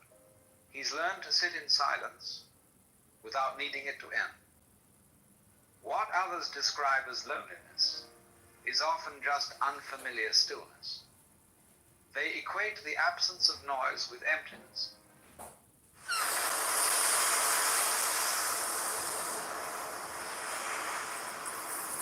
Hey everybody, we're on the boat. We're on the Lady Hawk. We're at the beach. He's realized that most of what fills a typical day, talks, tasks, and duties, is just noise pretending to be important. In solitude, he sees himself without distortion. There's no one to impress, no image to maintain, and that clarity, while uncomfortable at first, becomes a source of strength. He doesn't avoid people, but he also no longer depends on them to feel complete. This shift usually confuses others. They assume he must be withdrawn, disconnected, or even arrogant. But in truth, he's simply content with his own presence. He has faced the silence most people run from and discovered it wasn't silence at all. It was peace. As he grows more inwardly stable, he becomes less predictable to others. Not by intent, but by the simple fact that he no longer participates in the subtle exchanges that define most social interaction. He does not mirror emotions to gain approval. He does not offer reassurance when it would mean denying what he sees. To those still dependent on external validation, this creates discomfort.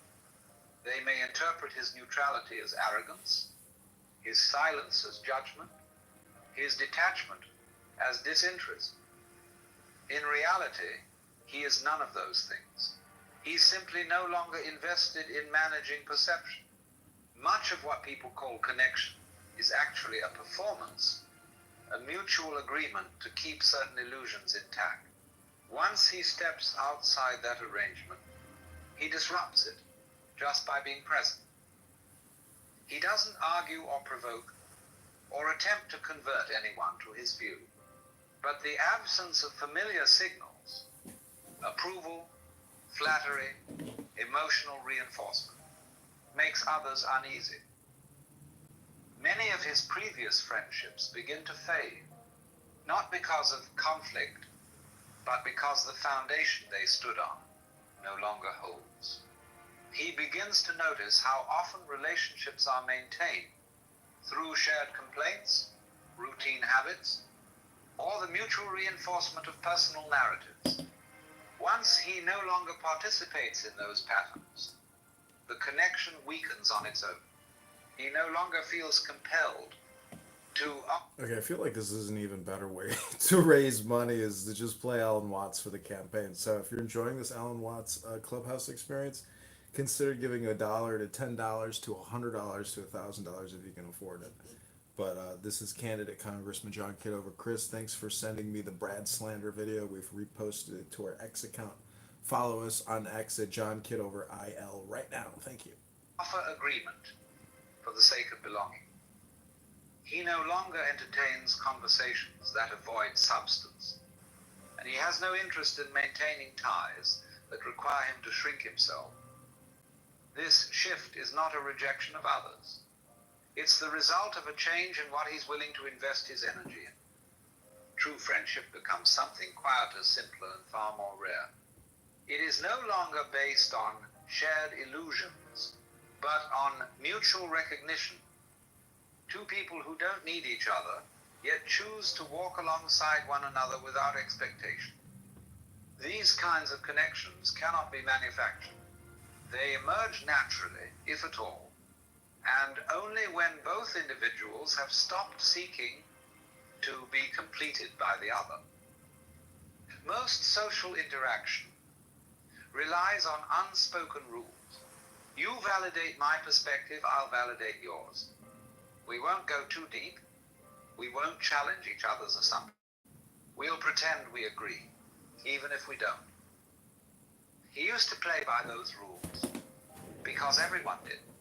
But once he starts operating outside of them, the dynamic begins to break down. He no longer gives comfort just to ease tension. He doesn't pretend to agree when he doesn't. He's done with the little acts that keep everyone else feeling safe, but keep him feeling false. This isn't defiance, it's clarity. And that clarity is disruptive because it exposes how much of everyday life is based on mutual avoidance of truth. People notice, even if they don't understand what's changed. They feel the shift. They sense that something familiar has gone missing. The constant exchange of comfort, validation, and distraction. And without him feeding the system weakens. Talks start to feel awkward. People stop reaching out as much. What used to feel warm and familiar now feels tense and uneasy. Not because he did something wrong, but because he stopped playing along. He hasn't rejected anyone. He simply stopped reinforcing a structure he no longer believes in. As his understanding deepens, something unexpected happens.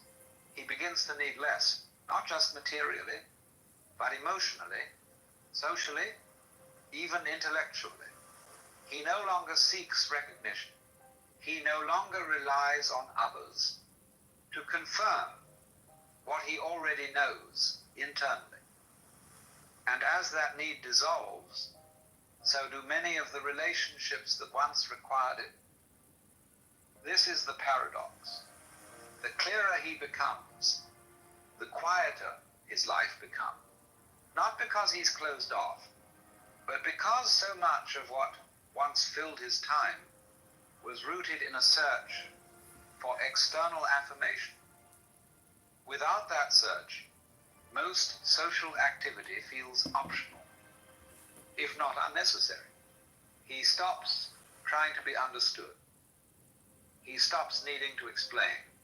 He no longer measures his presence by how much space he takes up in other people's lives. From the outside, this might look like withdrawal, but inside it's the opposite, a settling into something solid and real. He still values connection, but only when it emerges naturally, without demand or performance. He hasn't become cold. He is simply no longer dependent. And in that detachment, there's a kind of depth that can't be found through attachment. Once he wakes up, he can't unsee what he sees. He looks inward, and the noise quiets. He looks outward, and the world is still asleep.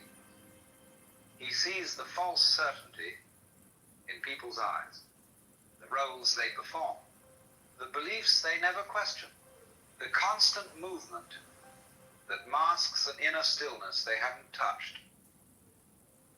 He no longer envies what others call connection, because he understands the cost it often demands: agreement, performance, conformity, and he won't trade truth for the comfort of fitting in. Still, there's a part of him that remembers, a part that quietly hopes, not for crowds, not for company, but for someone awake, someone who has seen what he's seen, felt what he's felt, someone who doesn't need him to be smaller, quieter, or more agreeable in order to feel safe. That kind of meeting is rare. It can't be forced, and he would rather wait in silence than pretend in conversation. So he walks alone, not because he enjoys being apart, but because in a world still dreaming, authenticity is more valuable than acceptance. At some point, the solitude stops feeling unusual. It becomes normal, not empty, just quiet. He no longer interprets distance as a problem to solve. He sees it for what it is, the natural result of no longer pretending. While others surround themselves with noise, he has learned to live in stillness. While many chase attention, he moves without asking to be seen. People often assume he must feel lonely, as if company, any company, is always better than walking alone. But they confuse isolation with absence. He is not absent. He is simply no longer performing. He has come to prefer the space that honesty creates over the closeness that illusion demands. This is the final shift. He doesn't need the world to wake up for him to feel whole. He doesn't need agreement to feel clear. And he doesn't need validation to know who he is. He walks alone, yes, but not as an outsider, as a man at peace with the cost of truth.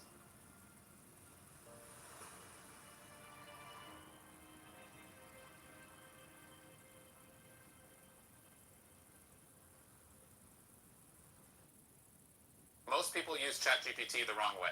Here's how the smart ones get ahead. Let's be real. Most people... There is a curious paradox, which is, to love is unconditional, but to be loved is conditional. By the time one has crossed the 30s or 40s, they have seen enough of life to know that the fairy tales of youth were, at best, charming illusion. One begins to understand that love does not appear as a reward for virtue, nor is it guaranteed to remain, simply because you have been loyal, patient, or deserving. Some have poured themselves, drop by drop, into the vessel of another's life, only to watch it leak away through fingers that once clung to them. Others still dwell beneath the same roof with their chosen companion, yet feel as though they have become a stranger at their own table. And there are those who have wandered from heart to heart, thinking that the next embrace, the next yes, would finally fill the hollow within, only to find the emptiness echo back at them. You begin to wonder why something as natural as love has become such a labyrinth of conditions, unspoken bargains, and quiet disappointments. You sense that somewhere, beneath all the poetry and promises, there is a truth you have been avoiding. For love, as it is sold to us, is not love at all, but something dressed in its garment. And here, perhaps, lies the seed of our quiet discontent. We have confused the appearance of love with love itself, the structure that holds it, with the living thing it was meant to carry. From our earliest breath, the world whispered its bargain into our ears. Love is something to be earned. Behave as you are told, and you will be cherished. Fulfill the needs of another, and you will be kept. Offer beauty, strength, usefulness, devotion, and the reward will be love. But this is not love. It is a transaction masquerading as tenderness. It is the polite exchange of commodities between two people who have been taught to call their bargain romance. You see, a bargain can hold people together, but it cannot nourish them. Like two merchants bound by contract, they remain so long as the terms are met. And when they are not, they part.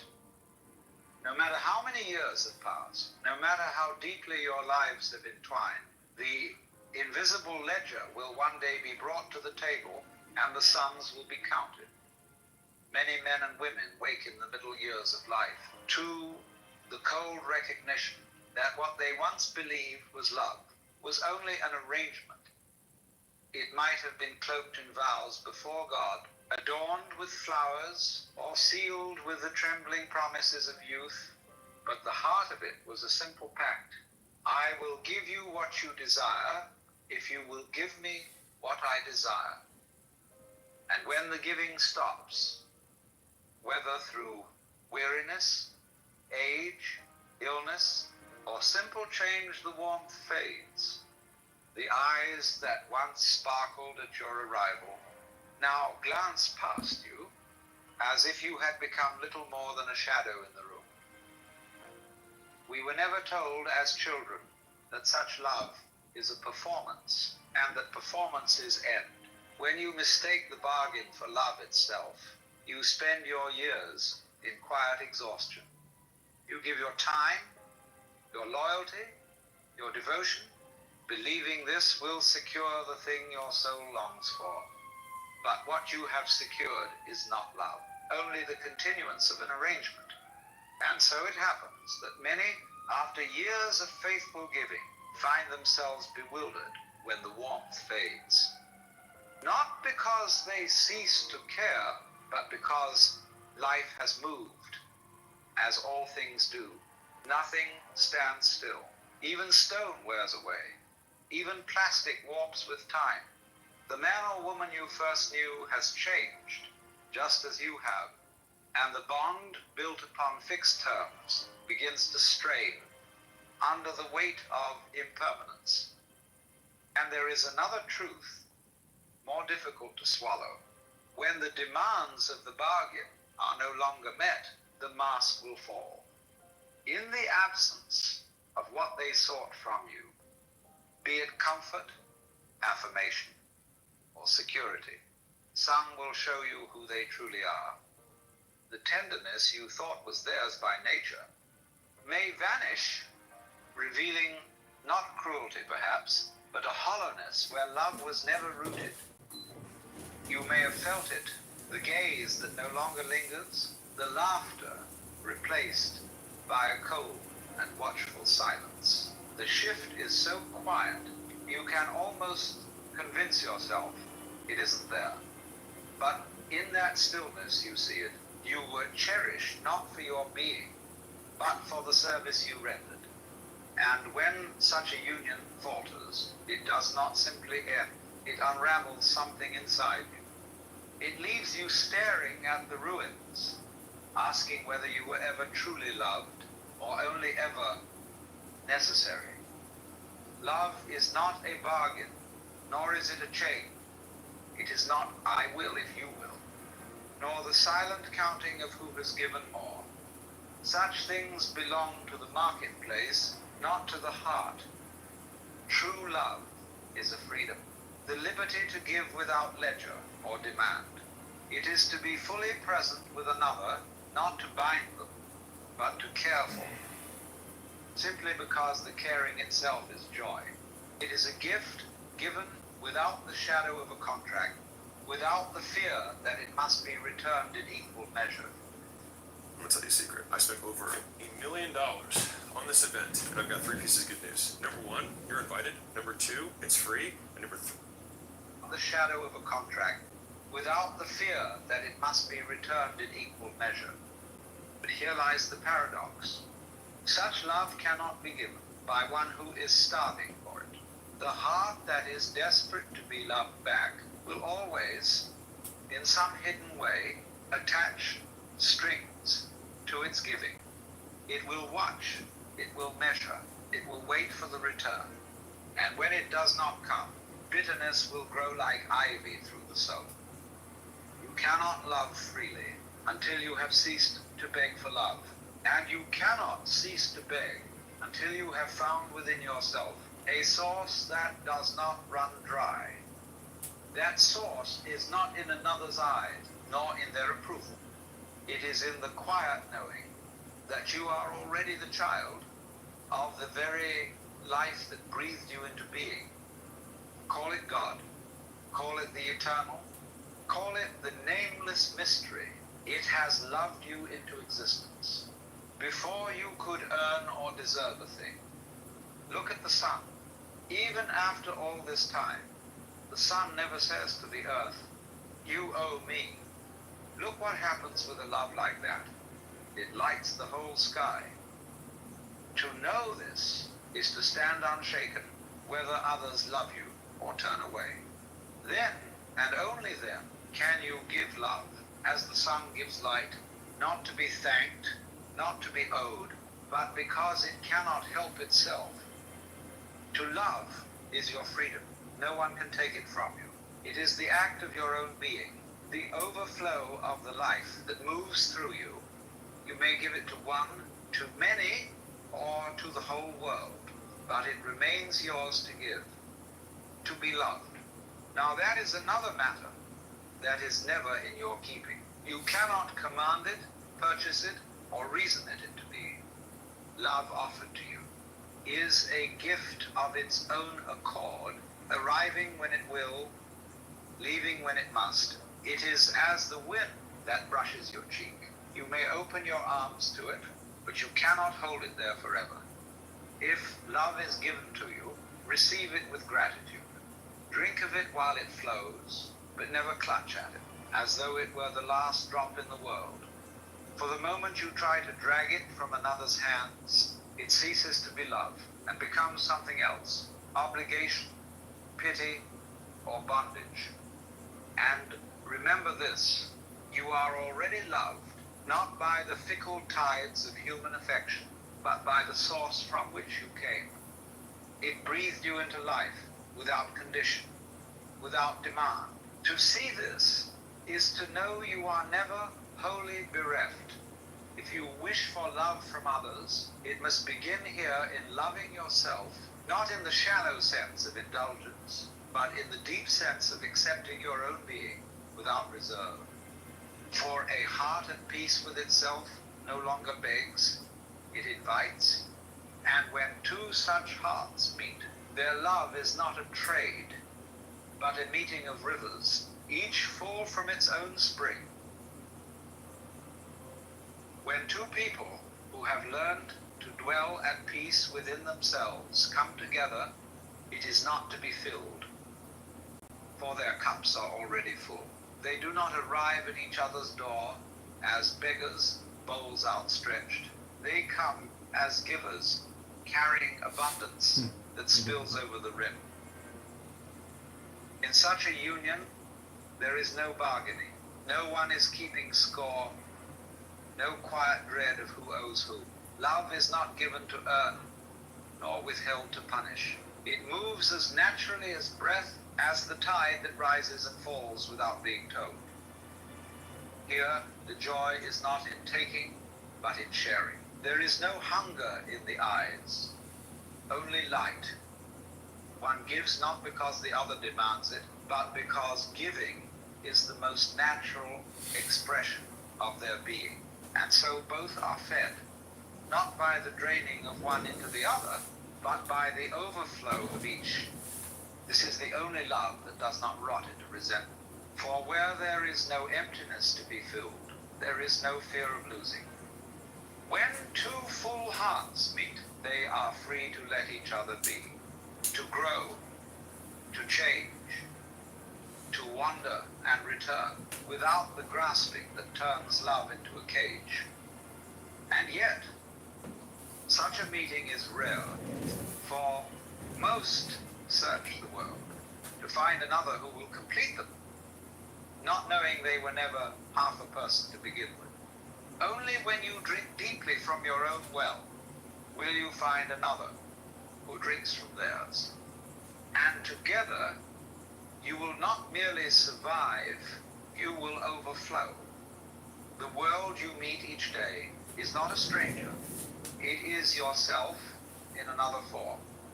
You cannot draw from a well what is not in it, nor can you meet in others what you have not yet met. In your own heart, if you carry a hollowness within, you will find yourself surrounded by those who take, not because the world conspires against you, but because nature fills a vacuum. Those who have nothing will seek from you what you have not given to yourself, and you will mistake their hunger for love. If, on the other hand, you move through life with a fullness of being, you will meet those who also carry an abundance. They will not clutch at you or drain you, for they are not living on scraps. Instead, you will find an ease in their company, a recognition as though you had always known them. This is not a mystical trick, nor some hidden cosmic law, but a simple truth of human meeting. the depth to which you have faced yourself becomes the depth to which you can meet another. Most quarrels in love are not between two people, but between the unexamined shadows each has brought along. So, before you go searching for kindness, tenderness, or devotion in the eyes of another, turn inward and meet your own gaze, not to condemn yourself, nor to tally your flaws, but to make the acquaintance of the stranger you have long carried in silence. For it is this hidden self who extends the invitation to others, this unseen presence, who will decide whether the love you meet will be a feast to your soul or the slow unraveling of it. When this truth takes root in you, do not hoard it. Place it gently in the hands of your children, for they are stepping into the same illusion that once ensnared you. Teach them that love is not the trembling romance of songs, nor the solemn bargain sealed before altar and law. It is the willingness to give without the shadow of a demand, to care without the constant fear of loss. If they do not learn this, they will build their homes upon sand and watch them crumble. But if they do, they will stand on rock, and love will not be a cage, but a sky. The question is not, how can I find someone to love me? But the question is, how can I become someone who overflows? For when love is no longer a plea but a gift, when joy is no longer chained to another's approval, you will see that to love and be loved is not something to chase. It is the way you already are. You are not a half searching for the other half. You are whole. And from that wholeness, love flows, finding those who recognize it instantly. Then love ceases to be a hunt, or a bargain, or a desperate keeping. It becomes the quiet, steady light of the sun, needing nothing in return, yet warming the whole sky.